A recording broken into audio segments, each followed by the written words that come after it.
अब म बोल्छु आजको कार्यक्रमको बारेमा म थोरै केही कुराहरू राख्न चाहन्छु। म बोल्छु चाहिँ हाम्रो यस्तो कार्यक्रम हो मिडिया एडभोकेसी ग्रुपको एउटा कोर कार्यक्रम जो चाहिँ हामी प्रत्येक वर्ष 16 डेज अफ एक्टिभिजम यो भाइलेन्स एगेन्स्ट वुमेन डेलाई लक्षित गरेर हामीले गर्ने गरेका छौँ। र यसमा चाहिँ कस्तो छ भन्नुहुन्छ भने म बोल्छु भन्ने कार्यक्रम चाहिँ नामै म बोल्छु भयो। यसमा हामी पर्सनल स्टोरीहरू सेयर गर्छौँ, पर्सनलाइज गर्छौँ हाम्रो कुराहरूलाई। हामी मेरो विचारमा भनेर ओपिनियन सेयर गर्दैनौँ, मलाई यस्तो भएको छ भनेर हामीले आफ्नो कुरा सेयर गर्छौँ, आफूमाथि गुज्रिएको कुरा सेयर गर्छौँ। जुन कुरा चाहिँ हामी सेयर गर्न सक्छौँ, सेयर गर्नै गाह्रो हुने कुराहरू त हामी गर्दैनौँ होइन। तर हामी चाहिँ नि यसमा आफ्नो कुरा एउटा जसले चाहिँ नि सोसाइटीमा केही न केही भोगेको छ र त्यसबाट ओभरकम भएको छ, ओभरकम हुने कोसिस गरिरहेछ यस्तो खालको। र यो कार्यक्रम चाहिँ हाम्रो धेरै लोकप्रिय कार्यक्रम पनि हो। धेरै मान्छेहरूले मन पराउनुहुन्छ, आउन चाहनुहुन्छ होइन। कहिले हुन्छ तपाईँहरूको म बोल्छु कार्यक्रम भनेर भन्नुहुन्छ। हामीले सबैलाई त यहाँ निम्त्याउन सक्ने कुरै भएन। हामीले एउटा करिब 100 जनाको समूहमा आज हामी यो कार्यक्रम गरिरहेछौँ। तर हामीले के चाहिँ गर्छौँ भने हाम्रो युट्युब च्यानलबाट हामीले यसलाई दिन्छौँ र राख्छौँ र त्यो डकुमेन्टेसन चाहिँ हामी गर्छौँ। अब आजको यो कार्यक्रममा यो कार्यक्रमको अध्यक्षता गरिदिनु हुनको लागि म हाम्रो मिडिया एडभोकेसी ग्रुपका अध्यक्ष अनिता बिन्दज्यूलाई हार्दिक अनुरोध गर्दछु। Thank you Anita. अब अध्यक्ष अनिता बिन्दुज्यूको अनुमतिले म फर्दर कार्यक्रम अगाडि बढाउन चाहन्छु। आजको कार्यक्रममा हाम्रो चाहिँ के छ त भन्दाखेरि सबैभन्दा पहिला म अडियन्सको अलिकति परिचय गराउन चाहन्छु। हाम्रो अडियन्समा चाहिँ को हुनुहुन्छ भन्दा केही डक्टर साहबहरू हुनुहुन्छ, केही इन्जिनियर साहबहरू हुनुहुन्छ, केही पोलिटिसियनहरू हुनुहुन्छ, यङ पोलिटिसियन्सहरू पनि हामीसँग हुनुहुन्छ, हामीसँग ब्युटिसियनहरू पनि हामीसँग हुनुहुन्छ, हामीसँग जर्नलिस्टहरू हुनुहुन्छ, हामीसँग लयर्सहरू हुनुहुन्छ। यसरी हामीसँग चाहिँ सिभिल सोसाइटीमा काम गरिरहनुभएका विभिन्न क्षेत्रमा काम गरिरहनुभएका व्यक्तित्वहरू हुनुहुन्छ। यस्तो खालको हाम्रो यो ग्रुप चाहिँ आज हाम्रो मिक्स ग्रुप चाहिँ रहेको छ। र आजको वक्ताहरू को हुनुहुन्छ त भनेर म अलिकति वक्ताहरूको बारेमा पनि भन्न चाहन्छु। हामीसँग खिमा रिजालजी हुनुहुन्छ। एकपल्ट यसो उठेर यहाँले चाहिँ हजुर खिमाजीको बारेमा मैले थोरै भन्दाखेरि जुन कुरा अलिकति पछाडि भन्छु। उहाँ चाहिँ नि वार विडो हुनुहुन्छ। माओवादी आन्दोलनको बेलामा उहाँको श्रीमानको हत्या भयो होइन। र त्यस पछाडि उहाँ आफै पनि आन्दोलनमा हुनुहुन्थ्यो। त्यस पछाडिको उहाँको जर्नी के छ के अहिले उहाँले नै भन्नुहुन्छ। धेरै खाल्डाखुल्डीहरू उहाँले पुर्दै अहिले आएर उहाँ चाहिँ नि साइको सोसियल काउन्सिलर हुनुहुन्छ। उहाँले पढ्न पनि साइकोलोजीमै पढ्नुभयो र उहाँले चाहिँ धेरै मान्छेलाई उहाँले अहिले अध्यापनको पढाइ पनि रहनु भएको छ। र यो कसरी यो मानसिक विशेष गरी मेन्टल हेल्थमा समस्या भएको मान्छेहरूलाई उहाँले चाहिँ नि उद्धार गरिरहनु भएको छ। एउटा काउन्सिलिङको माध्यमबाट उहाँले चाहिँ ओभरकम गराउनलाई मद्दत गरिरहनु भएको छ। उहाँको कुरा हामी सुन्छौँ। यसै गरी हामीसँग सुहाना हुनुहुन्छ है। सुहानाजी सुहाना थापा मगर। सुहानाजी चाहिँ कस्तो भन्नुहुन्छ भने उहाँ चाहिँ एलजिबिटिआईक्यू एक्टिभिस्ट हुनुहुन्छ होइन। एउटा ट्रान्सजेन्डर भएर को हाम्रो जस्तो एउटा सोसाइटीमा उहाँले कसरी आफ्नो जर्नी कसरी तय गर्नुभयो। अहिले हामीले जहिले पनि मैले सुहानाजीलाई चाहिँ ओहो भेट्ने बित्तिकै ओहो कस्तो ब्युटिफुल कति राम्रो देखेको भनेर हुन्छु कि मैले होइन। यो त्यहाँसम्म पुग्नको लागि उहाँको जर्नी के छ हामी त्यो पनि सुन्छौँ। धेरै के छ धेरै कुराहरू छ। यसै गरी आज हामीसँग प्रकाश सपुत जो हुनुहुन्छ। प्रकाशजी उहाँलाई गाह्रो भयो। उहाँलाई अब के कुराहरू यस बिचमा उहाँले के कुरा भोग्नुभयो। हामीले यति हेऱ्यौँ हजारौँ लाखौँको सङ्ख्यामा उहाँलाई कमेन्ट्सहरू आयो। कस्तो कमेन्ट्सहरू आयो। हेट स्पिचहरू उहाँमाथि प्रयोग भयो होइन। र आजको जुन हाम्रो कार्यक्रम छ लैङ्गिक हिंसा विरुद्धको 16 दिने अभियान। र यो वर्ष चाहिँ हाम्रो के छ त भन्नुहुन्छ भने यो वर्षको थिम चाहिँ हाम्रो यो प्रविधिले निम्त्याएको हिंसा। हामीले के भनेका छौँ प्रविधिले निम्त्याउने कुनै पनि प्रकारको हिंसाको अन्त्य गरौँ होइन। हामी चाहिँ यो विरुद्ध बोलौँ भनेर हाम्रो चाहिँ शीर्षकै यो राखेका छौँ। र यो प्रविधिले महिलालाई मात्रै असर गरेको छैन, महिलालाई त गरेको छ नै, पुरुषलाई पनि असर गरेको छ, एलजिबिटिआईक्यू कम्युनिटीलाई पनि असर गरेको छ। र मिडिया एडभोकेसी ग्रुपको हामीले एउटा चाहिँ के गर्छौँ भने हामी समावेशी र यो जेन्डर इन्टिटी यो चाहिँ जेन्डर इक्वालिटीको र जेन्डर इक्वालिटीभित्रको पनि समावेशिता डाइभर्सिटीको कुरा मात्रै गर्दैनौँ। हामीले चाहिँ त्यो समावेशिता हामीले आफ्नो हाम्रो अभ्यासहरूमा पनि हामीले प्र्याक्टिसहरूमा पनि गर्ने गरेका छौँ। त्यसले गर्दा हाम्रो एलजिबिटिआईक्यू कम्युनिटीको होइन हाम्रो सबै कुराहरूमा कहाँ के भइरहेछ त भन्ने खालको कुरा एउटा सिम्बोलिक, किनभने सबैको कुरा त एकै ठाउँमा सेयर गर्न साध्य छैन। तर हामीले सिम्बोलिक रूपमा एउटा प्रतिनिधि पात्रहरूलाई बोलाएर निम्त्याएर कुराहरू चाहिँ सुन्ने गरेका छौँ। र आज पनि हामी अलिकति यो प्रविधिले निम्त्याएको हिंसा र त्यसबाट मान्छेलाई कतिसम्म असर पर्न सक्छ भन्ने कुरा र त्यसबाट ओभरकम हुनको लागि हामीले के कस्तो प्रयास गरिरहेका छौँ र के गर्न सक्छौँ भन्ने खालको कुरा चाहिँ हामी आजको कार्यक्रममा गर्नेछौँ। सुरुवातमै मैले अलिकति के भन्न चाहन्छु भने हाम्रो यो 16 डेज अफ एक्टिभिजमको थोरै हाम्रो ब्याकग्राउन्ड होइन यो कार्यक्रम चाहिँ कसरी सुरु भयो भन्नुहुन्छ भने यो खास भन्यो भने यसको उद्देश्य चाहिँ नि सुरुमा यो राजनीतिमा महिला हिंसासँग सम्बन्धित छ होइन यो 1980को दशकमा सुरु भयो र त्यस पछाडि चाहिँ विभिन्न थिम जसरी 1999मा संयुक्त राष्ट्रसङ्घले चाहिँ नोभेम्बर 25लाई यो महिलामाथि हुने हिंसा विरुद्धको दिवस भनेर घोषणा गर्यो र यस्तो खालको दिवस जहाँ चाहिँ 16 दिनसम्म कन्टिन्यू कुनै न कुनै कार्यक्रमहरू गरेर आवाज उठाएर विशेष गरी आवाज उठाएर गर्ने भनेर यसरी सुरु गर्यो र सुरु गरिसकेपछि कहिले के थिम फरक फरक थिमहरू गर्दै गर्दै यसपल्ट चाहिँ डिजिटल हिंसा भनेर भनेको छ र यहाँहरूलाई थाहा छ यसमा चाहिँ अलिकति अरेन्ज हामीले यहाँ अरेन्ज कलरको बेलुनहरू राखेको छौँ अरेन्ज कलरको यो कुराहरू छ होइन मतलब यो अक्षरमा पनि हामीले अरेन्ज कलर राखेको छौँ र अरेन्ज कलर चाहिँ किन राखियो भन्नुहुन्छ भने प्रायः सबैले अरेन्ज द वर्ल्ड पनि भन्छ क्या यसलाई चाहिँ नि यो महिलामाथि हुने हिंसा विरुद्धको गर्ने बित्तिकै अरेन्ज द वर्ल्ड भनेर संयुक्त राष्ट्रसङ्घले राखिरहेको हुन्छ र सबैले यो अरेन्ज कलरको चाहिँ अरेन्ज कलर भनेको चाहिँ आशाको कलर भन्छ क्या यसलाई चाहिँ आशाको कलर एउटा ब्राइट कलर उज्यालो कलर र संयुक्त राष्ट्रसङ्घको यो जेन्डर एन्टिटी जुन चाहिँ छ संयुक्त राष्ट्रसङ्घको युनिफेम पहिलाको अहिलेको युएन वुमेन उनीहरूले के निर्णय गर्यो भन्नुहुन्छ भने अहिले जति पनि महिला र बालिकामाथि हिंसाहरू भइरहेको छ त्यो हिंसा चाहिँ हिंसालाई उन्मूलन गर्नको लागि यस्तो खालको कलरको चोइस गरौँ जसले चाहिँ नि यसलाई चाहिँ यो बालिका र महिलाहरूको फ्युचर चाहिँ ब्राइट होस् उज्यालो होस् भनेर त्यो कलर चोइस गर्ने बेलामा चाहिँ अनि यो के छ त यो कलर अफ होप हुन्छ नि र कलर अफ यो ब्राइटनेस भन्दाखेरि यो चाहिँ अरेन्ज कलर हुन्छ भनेर अरेन्ज कलरलाई चाहिँ त्यसरी राखिएको हो र यो ब्याकग्राउन्डमा अहिले चाहिँ हामीले धेरै वर्ष पनि भयो 25 यो अहिलेको हामीले 26 वर्ष संयुक्त राष्ट्रसङ्घले नै यो दिवस मनाएको 26 वर्ष भयो र विगतमा हाम्रो चाहिँ कहिले फिजिकल शारीरिक हिंसा कहिले चाहिँ नि मानसिक हिंसा कहिले चाहिँ नि आर्थिक हिंसा कहिले फरक तरिकाले मनाउँदै आएकोमा अहिले हामी कस्तो अवस्थामा आइपुग्यौँ भन्दा डिजिटल हिंसाको कुरा गर्ने अवस्थामा चाहिँ आयौँ कुनै बेला थियो शारीरिक हिंसा मात्रै धेरै कुरा ठुलो इस्यु थियो होइन शारीरिक हिंसा भनेको के त चोटपटक लाग्ने कुरा शरीरमा चोटपटक लाग्ने कुरा त्यस पछाडि हाम्रो चाहिँ मानसिक हिंसाको कुरा आयो मानसिक हिंसाको दायरा कति हो भन्ने फेरि आफ्नो ठाउँमा छ किनभने लेभल अफ अन्डरस्ट्यान्डिङमा भर पर्छ कतिपय कुराहरू त्यही कुरा मेरो अन्डरस्ट्यान्डिङमा मैले त्यसलाई सामान्य ठानिरहेको हुन सक्छु तर कसैलाई चाहिँ त्यस्तो नलाग्न सक्छ त्यसले गर्दा मानसिक हिंसाको कुरा भयो मनोवैज्ञानिक हिंसाको कुरा भयो आर्थिक हिंसाको कुरा भयो यस्तो धेरै सेक्सुअल भाइलेन्सको कुरा भयो होइन कति सेक्सुअल भाइलेन्स पनि हाम्रो विश्वमै नेपालमा पनि र विश्वमा पनि व्यापक छ त्यो हुँदै आजभोलि कस्तो भइदियो भन्नुहुन्छ भने सबै कुरा चाहिँ नि एउटा मोबाइलमा अथवा भनौँ न डिजिटल हिंसा एउटा साइबर उसमा चाहिँ केन्द्रित हुने भयो त्यसैको कारणले गर्दाखेरि फिजिकल भाइलेन्स पनि हुने भयो मानसिक हिंसा मनोवैज्ञानिक हिंसा होइन कुनै पनि प्रकारका धेरै हिंसाहरू चाहिँ अहिले डिजिटल हिंसासँग सम्बन्धित हुँदै गयो त्यसले गर्दा यो वर्ष संयुक्त राष्ट्रसङ्घले के भन्यो त भन्दा होइन डिजिटल हिंसाबाट अब मुक्त गर्नुपर्छ सोसाइटीलाई होइन डिजिटल हिंसाबाट अब मान्छेहरूलाई चाहिँ यसबाट मुक्त गर्नुपर्छ भनेर यसलाई चाहिँ मुख्य थिम बनाएको छ अब हामी स्टोरी सुन्छौँ र त्यो स्टोरी चाहिँ हाम्रो सुहाना थापा मगरबाट चाहिँ नि हामी सुरु गर्छौँ र उहाँले चाहिँ नि आफूलाई लागेको कुरा आफ्नो पर्सनल फिलिङ होइन आफ्नो उहाँको जर्नी यहाँसम्मको यात्रालाई 15 मिनटमा रहेर हामीलाई सुनाउनु हुनेछ वेलकम सुहाना सम्पूर्णमा नमस्ते मेरो नाम चाहिँ सुहाना थापा मगर र यहाँ उपस्थित सम्पूर्णमा धेरै धेरै धन्यवाद दिन चाहन्छु आज यस कार्यक्रममा मलाई बोलाइदिनु भएकोमा र हाम्रो म्याकको अध्यक्षज्यू हाम्रो इडी बबिताजीलाई पनि धेरै धेरै धन्यवाद र अब मैले कहाँबाट सुरु गरौँ भन्दाखेरि चाहिँ अब म चाहिँ जेनजीबाटै स्टार्ट गर्छु होइन म अब स्वयं जेनजी सानैदेखि नै हामी चाहिँ मिडियामै प्राय डिजिटलाइजेसनमै हुर्केको त्यहीँदेखि सानैदेखि हामी त्यही भित्रै बसेको भनेर हाम्रो त्यही भन्ने पनि गरिन्छ होइन र मैले सुरु गर्नुपर्दाखेरि सानैदेखि नै म चाहिँ एज अ बायोलोजिकल्ली मेल भएर जन्मिँदा पनि मेरो सानैदेखि नै फेमिनाइन क्यारेक्टर चाहिँ अलिक बढी भएको होइन सबैले चाहिँ मलाई म छोरी मान्छे जस्तो यो काम गर्ने छोरी मान्छे जस्तो भनेर सबैले मलाई भनिरहने म को हुँ भन्ने कुरा मलाई थाहा छैन तर समाजले चाहिँ मलाई म यो हो भन्ने कुरा चाहिँ मलाई अगाडि बुझाउँछ नि त होइन र त्यो सँगसँगै चाहिँ अब मलाई फेरि यो डिजिटल यो हाम्रो अहिले यो एआईको युगमा चाहिँ हामीले सोसल मिडियाको थ्रुबाट मैले कति कुराहरू चाहिँ राम्रो पनि पाएँ र कति कुराहरू नराम्रो पनि पाएँ होइन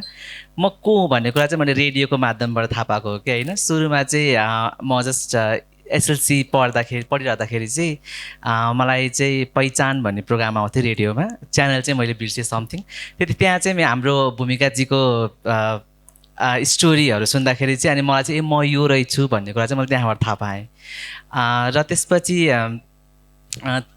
त्यसपछि चाहिँ अब हामी विभिन्न हाम्रो त्यतिखेर चाहिँ अब म को हुँ भन्ने कुरा चाहिँ मलाई कन्फ्युजन भइरहेको बेला चाहिँ अनि त्यतिखेर हामी चाहिँ विभिन्न फेक आइडीहरू बनाउँथ्यौँ कि फेसबुकको होइन। त्यतिखेर यो चाहिँ अहिले गलत रहेछ भन्ने कुरा चाहिँ पछि थाहा भयो होइन। तर हामी चाहिँ त्यतिखेर चाहिँ हाम्रो समुदायलाई चाहिँ खोज्ने उसमा चाहिँ हुन्थ्यो कि होइन। अनि त्यतिखेर चाहिँ अनि अब फेसबुक आइडी बनाउँदाखेरि चाहिँ अनि त्यतिखेर थुप्रै मान्छेहरू पनि भेटिने समुदायको व्यक्तिहरू। तर त्यसमा चाहिँ कस्तो हुँदो रहेछ भन्दाखेरि रियल नै को हो भन्ने कुरा नै थाहा नपाउने होइन। कति चाहिँ हामीले आफ्नो रियल आइडेन्टिटीहरू राखिरहेको हुन्छ भने कतिले चाहिँ हामीलाई वाच हिसाबले अथवा त्यो नराम्रो तरिकाले हेरिरहेको हुन्छ होइन। अब त्यतिखेर चाहिँ मैले के भयो भन्दाखेरि चाहिँ अब हाम्रो रियल फोटोहरू पठाउँदाखेरि चाहिँ अब त्यो फोटोहरू चाहिँ हाम्रो मिसयुज भइदिने होइन। त्यतिखेर त्यहाँनिर मिसयुज भइदिने। अनि त्यहाँबाट पछि म जब मैले +2 सकाएर काठमाडौँ आइपुगेँ त्यतिखेर चाहिँ मैले त्यहाँबाट चाहिँ मेरो यो प्रविधिकै माध्यमबाट मैले थुप्रै मेरो साथीहरू पनि भेटाएँ, राम्रो साथीहरू पनि भेटाएँ। अनि त्यतिखेर चाहिँ के भयो भन्दाखेरि अब मैले आफ्नो ट्रान्जेक्सन पिरियड चाहिँ सुरु गर्न थालेँ त्यहाँबाट होइन, हर्मोन्सहरू लिन थालेँ। अनि त्यसपछि त्यो चेन्ज हुँदै जाँदाखेरि चाहिँ अनि त्यहाँबाट चाहिँ मेरो आफन्तहरूले नै मेरो फोटोहरू चाहिँ परिवारलाई गएर देखाइदिनु भयो होइन। अब त्यतिखेर चाहिँ यति नराम्रो इम्प्याक्ट भयो फ्यामिलीमा कि अब मलाई घरमै निषेध गरियो भनौँ न होइन, घर जानै पाइनँ म त्यतिखेर। त्यस्तो हुँदाखेरि चाहिँ अनि पछि अहिलेसम्म पनि मेरो फ्यामिलीमा त्यति राम्रो एक्सेप्टेन्स छैन। तर मैले यति हार चाहिँ मानेको छुइनँ होइन अहिलेसम्म पनि। मेरो त्यस्तो भइरहँदाखेरि चाहिँ अनि त्यहाँबाट हाम्रो मैले कति यति भयो कि फेसबुक इन्स्टाग्रामहरू हेर्दा पनि मैले त्यो मेरो मेसेजहरू आउँदाखेरि नै त्यो मेसेज रिक्वेस्ट आउँछ नि त, मेसेज रिक्वेस्ट आउँदाखेरि त्यहाँनिर डाइरेक्ट हामीलाई चाहिँ सेक्सको प्रस्ताव राख्ने होइन। त्यो चान्स भन्ने बित्तिकै नराम्रो उसले तरिकाले हेरिदिने। अनि त्यसपछि हेट कमेन्ट्सहरू गरिदिने होइन। त्यसपछि कमेन्टहरूमा पनि विभिन्न उयोहरू गरिदिने, धम्कीहरू दिने। अनि त्यहाँबाट फ्यामिलीहरूलाई यस्तो पठाइदिन्छु उस्तो पठाइदिन्छु भनेर चाहिँ भन्ने गरिन्छ होइन। अझै पनि स्टिल त्यो चलिरहेको छ। तर मैले चाहिँ यसमा कहिले पनि हार मानिनँ। मेरो पनि विभिन्न फेक आइडीहरू खोलेछन् व्यक्तिहरूले होइन। मैले चाहिँ अब यही हाम्रो भोटाइटीमा त्यहाँनिर इन्टरनेटको पुलिस साइबर ब्युरो छ होइन, त्यहाँनिर गर्दा मैले कति कम्प्लेनहरू पनि गरेको छु। तर त्यहाँबाट चाहिँ त्यति पनि हेल्प चाहिँ भएन। किन भन्दाखेरि चाहिँ हाम्रो जेन्डरको हिसाबमा हामी देखिने अर्कै र हाम्रो डकुमेन्ट चाहिँ अर्कै हुन्छ नि त होइन। त्यतिखेर चाहिँ उहाँहरूले खासै मान्नु भएन। अब डकुमेन्टमा चाहिँ हाम्रो प्रायः मेल हुन्छ अनि हामी देखिँदा चाहिँ हामी फिमेलको गेटअपमा हुन्छौँ। अनि अब पछि चाहिँ त्यस्तो भइरहँदाखेरि चाहिँ अब त्यति हुँदा पनि अब हामीले हार मानेनौँ भनौँ न होइन। मैले हार मानिनँ। मैले चाहिँ अझै पनि स्टिल यो प्रविधिबाट चाहिँ मैले चाहिँ के चाहिँ गरिरहेको छु भन्दाखेरि चाहिँ अहिले चाहिँ विभिन्न हाम्रो मैले चाहिँ यो ट्रेनिङहरू लिइरहेको छु कि कसरी चाहिँ आफूलाई सेफ्टी गराउने होइन, कसरी चाहिँ आफ्नो लोकेसनहरू ट्र्याक नगर्ने, आफ्नो पासवर्डहरू कसरी सेक्युर राख्ने भन्ने कुराहरू चाहिँ गरिरहेको छु। र हाम्रो समुदायमा अझै पनि मैले एउटा प्राइड मन्थकै बेला होला जस्ट एउटा न्युज च्यानलले चाहिँ राम्रै तरिकाले प्राइड मन्थको हालेको थियो। अनि त्यहाँ यस्तो कमेन्ट हेऱ्यो भने चाहिँ फेरि यस्तो ट्रमाटाइज कमेन्टहरू छ त्यहाँनिर होइन, विभिन्न अपशब्दहरू। त्यसपछि त्यहाँनिर त्यो कमेन्टहरू हेर्दाखेरि नै मान्छेको अझै पनि सोचाइहरू चेन्ज भएको छैन रहेछ भन्ने कुराहरू चाहिँ थाहा हुन्छ त्यहाँबाट हेर्दाखेरि नै होइन। अब त्यो शब्दहरू मलाई आफैलाई भन्न मन लाग्दैन होइन। तर त्यो शब्दहरूले गर्दाखेरि चाहिँ हामीलाई चाहिँ कति व्यक्तिहरूलाई चाहिँ एन्जाइटी र डिप्रेसनको लक्षणहरू देखिरहेको छ। अनि त्यो सँगसँगै चाहिँ हामीले कति मेन्टल रिफर पनि गरेको छौँ कि त्यसले गर्दाखेरि। अनि अब यो प्रविधिले चाहिँ अब सबै नराम्रो मात्र पनि भन्दिनँ होइन, सबै कति कुराहरू राम्रो पनि छ। अब कति कुराहरूलाई सोसलाइज अवेर पनि भएको छन् व्यक्तिहरू होइन। म स्वयं आफूलाई पनि म को हो भन्ने कुरा चाहिँ मैले यही प्रविधिको माध्यमबाट थाहा पाएको हो होइन। अनि अब स्टिल अझै कति कुराहरू गर्न बाँकी छ र गर्दै जान्छु भन्ने छ। र यो 16 दिने लैङ्गिक हिंसाको अभियानमा चाहिँ मलाई चाहिँ खास गरी चाहिँ के कुरा चाहिँ मन परेको भन्दाखेरि चाहिँ प्रायः लैङ्गिक हिंसा भन्ने बित्तिकै महिला जो बायोलोजिकली बाई बर्थ महिला भनेर मात्रै सम्झिन्छौँ हामी। तर म्याक टिमले चाहिँ आज महिलाभित्रको विविधतालाई समेटेर चाहिँ मलाई पनि बोलाउनु भयो, यसको लागि धेरै धन्यवाद दिन चाहन्छु खास गरी चाहिँ। र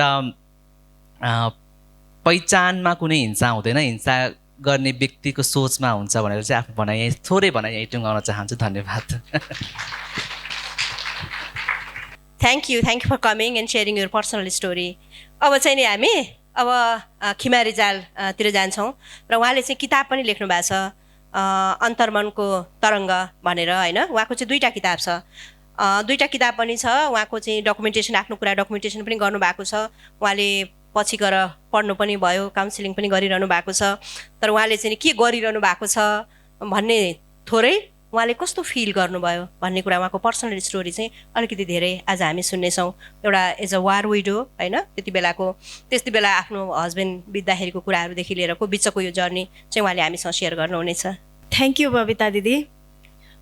यस कार्यक्रमका अध्यक्षज्यू र यहाँ उपस्थित हुनुहुने सम्पूर्ण मान्यजनहरू, व्यक्तित्वहरू, सर्वप्रथम मेरो तर्फबाट स्वीकार्नुहोस्, अभिवादन, नमस्कार।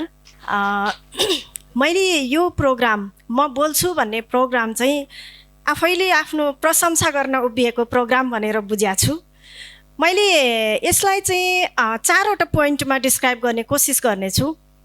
नम्बर 1 मेरो पारिवारिक पृष्ठभूमि, नम्बर 2 मेरो चाइल्डहुड ग्रोथ डेभलपमेन्ट, नम्बर 3 वारमा मेरो इन्भल्भमेन्ट र नम्बर 4 म अहिले के गरिरहेको छु।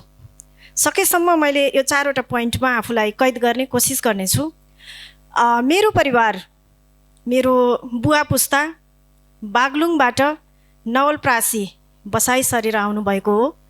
मेरो रिजाल परिवारको म 5औं सन्तान या कान्छी छोरीको रूपमा जन्म लिएकी हुँ। मेरो बुवाहरू अहिले पनि नवलप्रासी बर्दघाट नगरपालिकामा बसोबास गर्नुहुन्छ। मेरो चाइल्डहुड चाहिँ एकदमै रोमाञ्चित गराउने टाइपको छ। मैले मेरो आफ्नो चाइल्डहुडतिर फर्किएर हेर्दा एउटा हेल्दी बच्चाले जे कुराहरू भोग्यो मैले त्यो कुराहरू भोगेँ र मलाई अहिले पनि चाइल्डहुडको बारेमा सेयरिङ गरिरहन पाउँदाखेरि चाहिँ एकदम रमाइलो लाग्छ। किनभने त्यसमा पनि फेरि म छोरा जन्माइनको लागि जन्माइएको पात्र र मेरो हुर्काई, छोरालाई जसरी हुर्काइन्छ म त्यसरी नै हुर्किएँ र म 12 कक्षा पढुन्जेलसम्म म नानी होइन बाबु भनेर हुर्काएँ र मलाई उच्चारण नै मलाई बाबु भनिन्थ्यो। त्यसपछि मेरो जर्नी एकदमै इन्ट्रेस्टिङ थियो र म 52 सालको वारबाट अछुतो रहन सकिनँ। त्यसको पछाडि मेरो बुवाको एकदम ठुलो हात छ भन्छु म चाहिँ। मेरो बुवा एकदमै विद्रोही स्वभावको र बुवाको स्वभाव ममा आयो। अनि बुवाले मलाई सधैँ इन्करेज के गर्नुभयो भने अहिले फर्किएर हेर्दा अन्याय सहन हुँदैन है भनेर उहाँले हरेक चिजहरूमा आफ्नो प्रोटेक्सन, आफ्नो बाउन्ड्री क्रिएट गर्न सिकाउनु भयो। त्यही सिकाइबाट ग्रोथ डेभलपमेन्ट भएको कारणले म पनि सशस्त्र द्वन्द्वबाट अछुतो रहन सकिनँ र म सशस्त्र द्वन्द्वमा हाम फालेँ। सशस्त्र द्वन्द्वमा हाम फाल्नुभन्दा अगाडि मैले दुःखको भोगाइ चाहिँ कस्तो हुन्छ, मान्छेले खान नपाउँदा कस्तो हुन्छ भन्ने अनुभूति गर्नै पाइनँ। तर जब म वारमा इन्भल्भ भएँ, वारमा इन्भल्भ भइसके पछाडि वास्तवमा मान्छेको वास्तविकता के हो मैले त्यहाँ देखेँ। त्यसपछि 2060 सालमा मैले वारभित्रै विवाह गरेँ। विवाह गरेको 10 मन्थमा मेरो पार्टनरको शहादत हुन पुग्यो। रूपन्देही परुवामा मेरो पार्टनरको हत्या भयो। त्यसपछि सायद मलाई लाग्छ एकदमै धेरै मेरो लाइफको क्रिटिकल पोइन्ट चाहिँ मैले त्यहाँबाट मेरो जोड्ने चाहिँ त्यहाँबाट सुरुवात भयो भन्छु। त्यसपछि शान्ति प्रक्रिया आयो। शान्ति प्रक्रिया सँगसँगै या मेरो पार्टनरको मृत्यु पश्चात जेन्डर भायोलेन्स के हो भन्ने कुरा त मैले गजबसँग देखेँ। मलाई लाग्छ अहिले मैले भनिरहँदाखेरि नेपालमा भएका एकदमै हाई पोस्टका मेल साथीहरू र एकदमै तल यो ग्यास स्यास बोक्न आउनेदेखि लिएर सामान्य खालको पुरुष साथीहरू पनि 1 नाइट युज गर्न पाए कस्तो हुन्थ्यो भनेर सजिलोसँग प्रपोज गर्ने सम्मका मैले घटनाहरू देखेँ, बेहोरेँ। र पछिल्लो चरण मैले यो डिजिटल त पछि भयो, डिजिटलभन्दा अगाडिको युगमा पनि मैले विडोहरूलाई कस्तो बिहेभ गरिन्छ भन्ने चाहिँ मैले जानेको होइन पहिले, तर जब आफूले त्यो महसुस गर्न पुगेँ, म आफू त्यो पोइन्टमा आइपुगेँ, त्यस पछाडि एउटा शुभ कार्यमा इन्भल्भ हुन नदिनेदेखि लिएर अनि त्यसपछि डिजिटल भोइलेन्ससम्म आइपुग्दा नेपाल सरकारका उच्च ओहदामा कार्यरत कर्मचारीहरूसँग मार्फत पनि म भोइलेन्समा पढ्न पुगेँ। त्यसपछि मलाई के लाग्यो भने जतिखेर म विडो भएँ एकदमै सानी थिएँ, म डराउँथेँ, म बोल्न सक्दिनँ थिएँ। तर अहिले आइपुग्दा मलाई के लाग्यो भने म बोल्न नसक्दा डराएर भाग्थेँ, मैले फिल गर्थेँ भाग्थेँ। तर मैले 2 वर्ष अगाडि एउटा आर्टिकल लेखेँ, तिमी बिनाको 20 वर्ष भनेर आर्टिकल लेखेँ र त्यो आर्टिकल नेपाल सरकारका उच्च ओहदामा रहनुहुने कर्मचारीका वाइफहरूलाई पनि मैले फुत्रुक फालिदिएँ, जेसुकै होस्। किनभने जसले लुगै लाउनु भएको छैन उहाँहरूलाई मैले लुगा किन लगाइदिने, मलाई त्यस्तो लाग्यो। र मैले एक सूत्रीय नारा के बनाएँ भने मेरो बारेमा मैले मात्रै जिम्मा लिन्छु कि अरूको बारेमा मैले जिम्मा लिन सक्दिनँ। त्यसो भए हुनाले मेरो बुवाले, मेरो दाइले या अरूले मसँग पो छोरीको बिहेभ गर्नुभयो होला, अरू कसैलाई त के गर्नुभएको छ थाहा छैन नि त। त्यसकारण फलानु उहाँले त यस्तो गर्नै सक्नुहुन्न। नो, उहाँ मेल हो या फिमेल हो, उहाँको जिम्मा नलिउँ कि उहाँको इन्टरनल जुन प्राइभेट पार्टहरू छन् भने भोइलेन्स गर्नुभयो होला, उहाँको बारेमा जिम्मा नलिउँ। अब मेरो एक सूत्रीय नारा बन्न पुग्यो र मैले त्यो आर्टिकल लेखिसकेपछि अहिले चाहिँ शान्तिको सास फेरेको छु। डिजिटल दुनियाँमा आइपुग्दा कति सजिलो भयो भने देख्नै परेको छैन, तिमीसँग त म त चिया गफ गर्न चाहन्छु जस्तो खालका सजिलोसँग फुत्रुक्क फालिदिने, कति सजिलो। अनि डिजिटल दुनियाँमा आइपुग्दा भेट्नु पनि नपर्ने, एकदम सजिलोसँग मान्छेले शब्दहरू प्रयोग गर्ने र ठिकै छ भेटौँ न त भनेर उहाँलाई टाइम दियो, त्यसपछि त्यो टाइममा किन जानु भनेर नगइरहँदा अनि त्यसपछि उहाँले सजिलोसँग फेरि ब्लक पनि हानिदिने। यो चाहिँ सायद मलाई लाग्छ धेरै मान्छेहरूलाई पर्या छ होला। म चाहिँ सानो उमेरमा विडो भएको कारणले म पनि अछुतो रहन सकिनँ र अहिले मैले भन्छु यो प्रोग्राम त म बोल्छु भन्ने प्रोग्राममा म अहिले बोल्ने अवसर पाएँ। तर म बोल्छु भनेर मैले आज होइन धेरै अगाडिदेखि सुरु गरेँ, बोल्न सुरु गरेको छु र म मेरो लागि मात्रै होइन म अरूहरूको लागि पनि बोल्न सुरु गरेको छु। म सहनै सक्दिनँ, कोही माथि हिंसा भयो भन्ने देखिसकेपछि म चाहिँ सहनै सक्दिनँ र अरूको निम्ति पनि बोल्न सक्ने भएको छु। शान्ति प्रक्रियाको सुरुवात सँगसँगै मेरो पार्टनरको मृत्यु त छँदै थियो र पारिवारिक रूपमा परिवारले कुटेर लहट्नुभयो र 1 नाइट म सडकमा बसेँ। मेरो लाइफको जोर्नी चाहिँ मैले त्यहाँबाट सुरुवात गरेँ र यहाँसम्म आइपुग्दा मैले सोसियोलोजीमा मास्टर्स गरेको छु, त्यसपछि म एडभोकेट पनि हो तर प्र्याक्टिस गरेको छैन। काउन्सिलिङ साइकोलोजीमा पिजी गरेको छु र म क्लिनिकल साइकोलोजिस्ट, अहिले क्लिनिकल सेटिङमा मैले प्र्याक्टिस गर्छु विगत केही वर्ष यता। र अहिलेसम्म आइपुग्दा मैले चाहिँ के भन्ने गरेको छु भने मैले 6 महिने साइकोसोसल काउन्सिलरहरू थुप्रै प्रोडक्सन गरेको छु र अहिले पनि मसँग कन्टिन्यू थुप्रै स्टुडेन्टहरू हुनुहुन्छ। सशस्त्र द्वन्द्वमा राज्य र विद्रोही पक्षबाट ग्याङरेपमा पर्नुभएको या रेपमा पर्नुभएको एउटा टिमलाई 6 महिने काउन्सिलिङ मैले फिनिस्ड गरिसकेको छु, सर्टिफाइड गरिसकेको छु। यसरी हेर्दा अहिले मलाई के लाग्छ भने सायद त्यतिखेर म रोएँ, धेरै दुखी भएँ, त्यो घटना नभएको भए म पनि हुँदिनँ थिएँ होला। म त्यसकै लागि जन्मिएको हो, मेरो आइडेन्टिटी त्यही हो भन्ने लाग्छ मलाई अहिले। र अहिले यो पोइन्टसम्म आइपुग्दाखेरि मलाई कस्तो लाग्छ भने धेरै मान्छेहरूको बिचमा जीवन प्यारो छ है भन्ने कुरा चाहिँ मैले उहाँहरूलाई या म आफैलाई पनि बुझाउन कोसिस गरेको छु। र यो जोर्नीसम्म आइपुग्दा म धेरैचोटि मलाई मृत्युको मुखमा पुगेँ।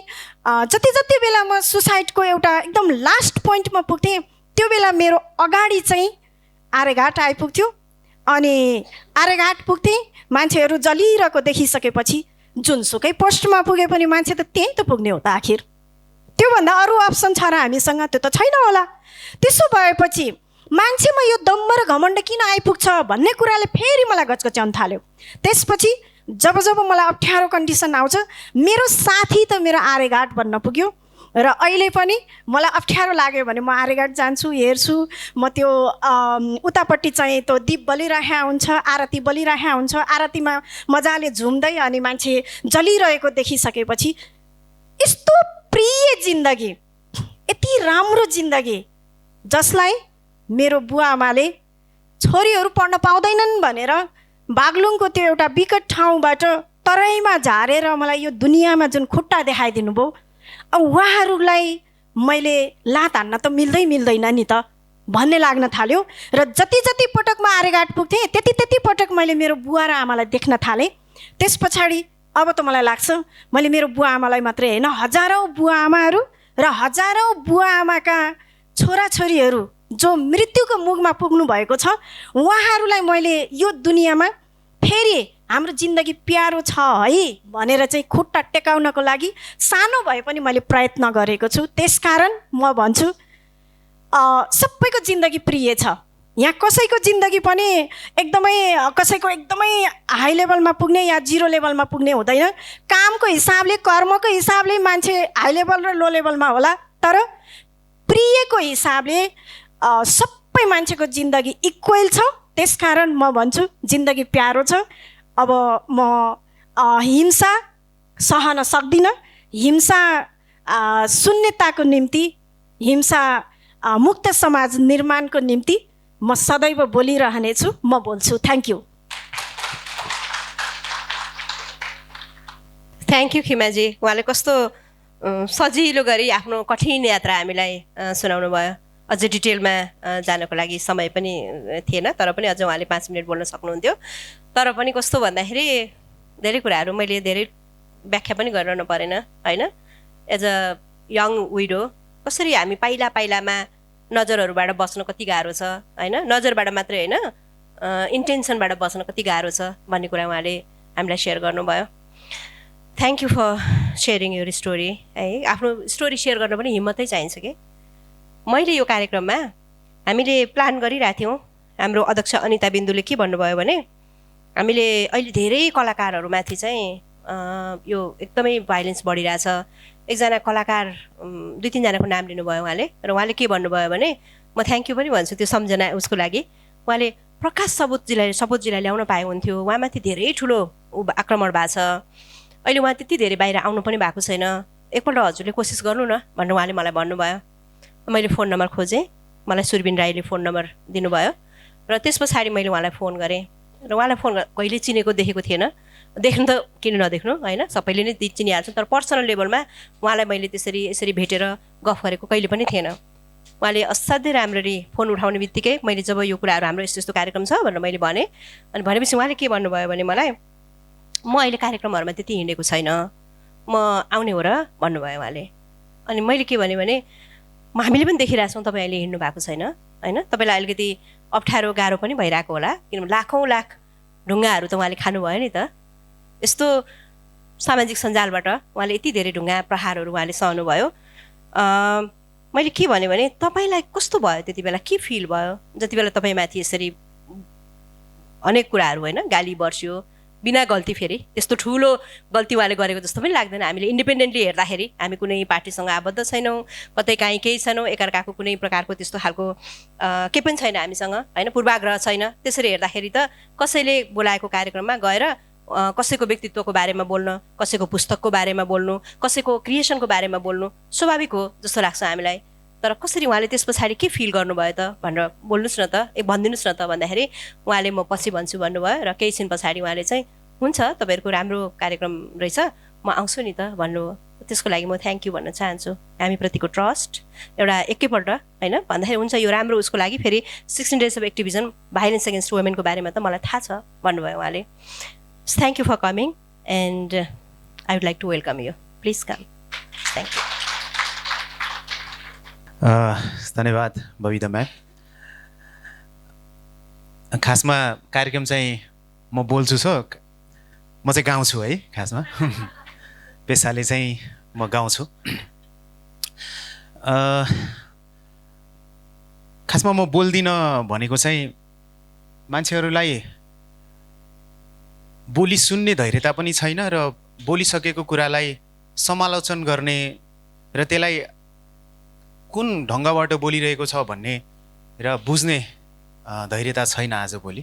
त्यही भएर मैले चाहिँ म बोल्दिनँ भन्ने सोचेको थिएँ, तर फेरि मलाई म भित्रको त्यो एउटा आवाजलाई चाहिँ होइन बोल्नुपर्छ भनेर जगाइदिनु भएकोमा मिडिया एडभोकेसी ग्रुपलाई धन्यवाद दिन चाहन्छु। एकचोटि ताली बजाइदिनुहोस् न उहाँहरूको लागि।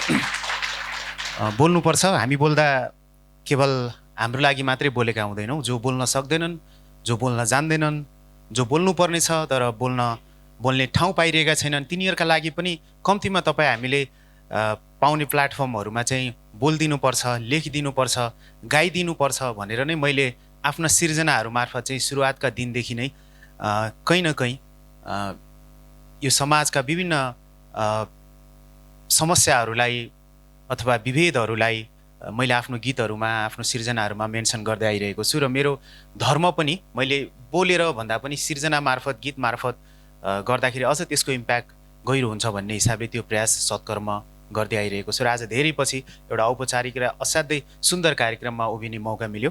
तर मैले कार्यक्रमको स्ट्रक्चर चाहिँ अलि अर्कै हुन्छ होला, हामी कुर्सीमा बस्छौँ होला, बबिता म्यामले सोध्नुहुन्छ होला, सजिलो हुन्छ होला, गयो यसो प्रश्न सोध्नुहुन्छ होला, त्यसको इमान्दार भएर जवाफ दियो, सजिलो छ भन्ने सोचेको थिएँ। तर यो त के भयो भने रातभरि सामाजिक पढेर बिहान गणितको इक्जाम दिए जस्तो भयो। यसरी ठ्याक्क उभिएर आफ्नो कथा सुनाइरहनु पर्छ होला जस्तो मलाई लागेको थिएन, तर मलाई झन् रमाइलो लाग्यो जसरी सुहानाजीको हामी कथा सुन्न पायौँ। खिमा दिदी त मैले उहाँलाई दिदी भने किनभने बागलुङकै हुनुहुँदो रहेछ, मेरो मामा घरको हुनुहुँदो रहेछ। उहाँले मलाई म माइती बनाउँछु भन्ने सोच्नु भएको रहेछ, खासमा उहाँ मेरो माइती पर्नु भएछ। तर पनि मैले आज दिदी साइनो लगाएँ, खुसी लाग्यो यहाँसँग भेटेर। अनिता बिन्दु म्याम, मेरो श्रीमतीको नाम पनि बिन्दु हो र यो दुईवटा नाम राख्न मिल्ने रहेछ। अबदेखि मैले चाहिँ प्रकाश बिन्दु भन्नुपर्छ कि सोचिरहेको छु, त्यो भयो भने बिन्दु खुसी हुन्छ होला। एनिवेज, चस्मा खोलेर बोल्छु, मैले केही झुट बोलिहालेँ भने पनि मेरो आँखा समाउनु होला, आँखाहरू झुट बोल्दैन भन्छन्। सम्भवतः यदि नेपालमा अथवा विश्वमा डिजिटल प्रविधिको विकास हुँदैन थियो भने आज तपाईँले मलाई चिन्नु हुँदैन थियो होला। म जुन समयमा आएँ त्यो समयमा चाहिँ हाम्रा गीतहरू सुन्ने कुनै पनि प्रविधिहरू थिएन। भनेको चाहिँ क्यासेटहरू एक्सपायर भइसकेको थियो, एल्बमहरू हुन्छ नि हामीले रिल्समा सुन्ने क्यासेटहरू चाहिँ एक्सपायर भइसकेको थियो। अनि त्यसपछि त्यो सिडीहरूमा सायद तपाईँहरूले भिडियोहरू हेर्नुहुन्थ्यो होला, त्यो पनि अलिकति कम भइसकेको थियो।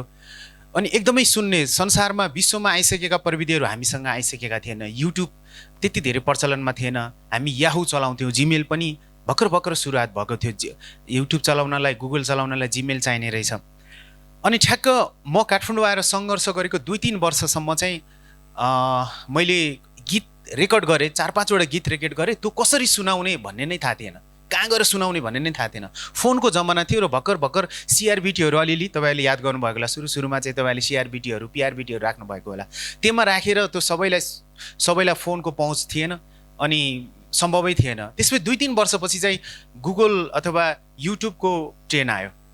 अनि युट्युबको ट्रेन आइसकेपछि हाम्रा गीतहरू बिस्तारै सुनिन थाले। अघि म्यामले भने जस्तो मिलियनमा भ्युजहरू दान थाल्यो, ट्रेन्डिङमा गीतहरू आउन थाले। यस्तो सुरुवातमा हामी कलाकारहरूलाई, हाम्रो सिर्जना गर्ने मान्छेहरूलाई व्यावसायिक रूपमा पनि राम्रो भइरहेको थियो, हाम्रो पहुँच विस्तार भइरहेको थियो।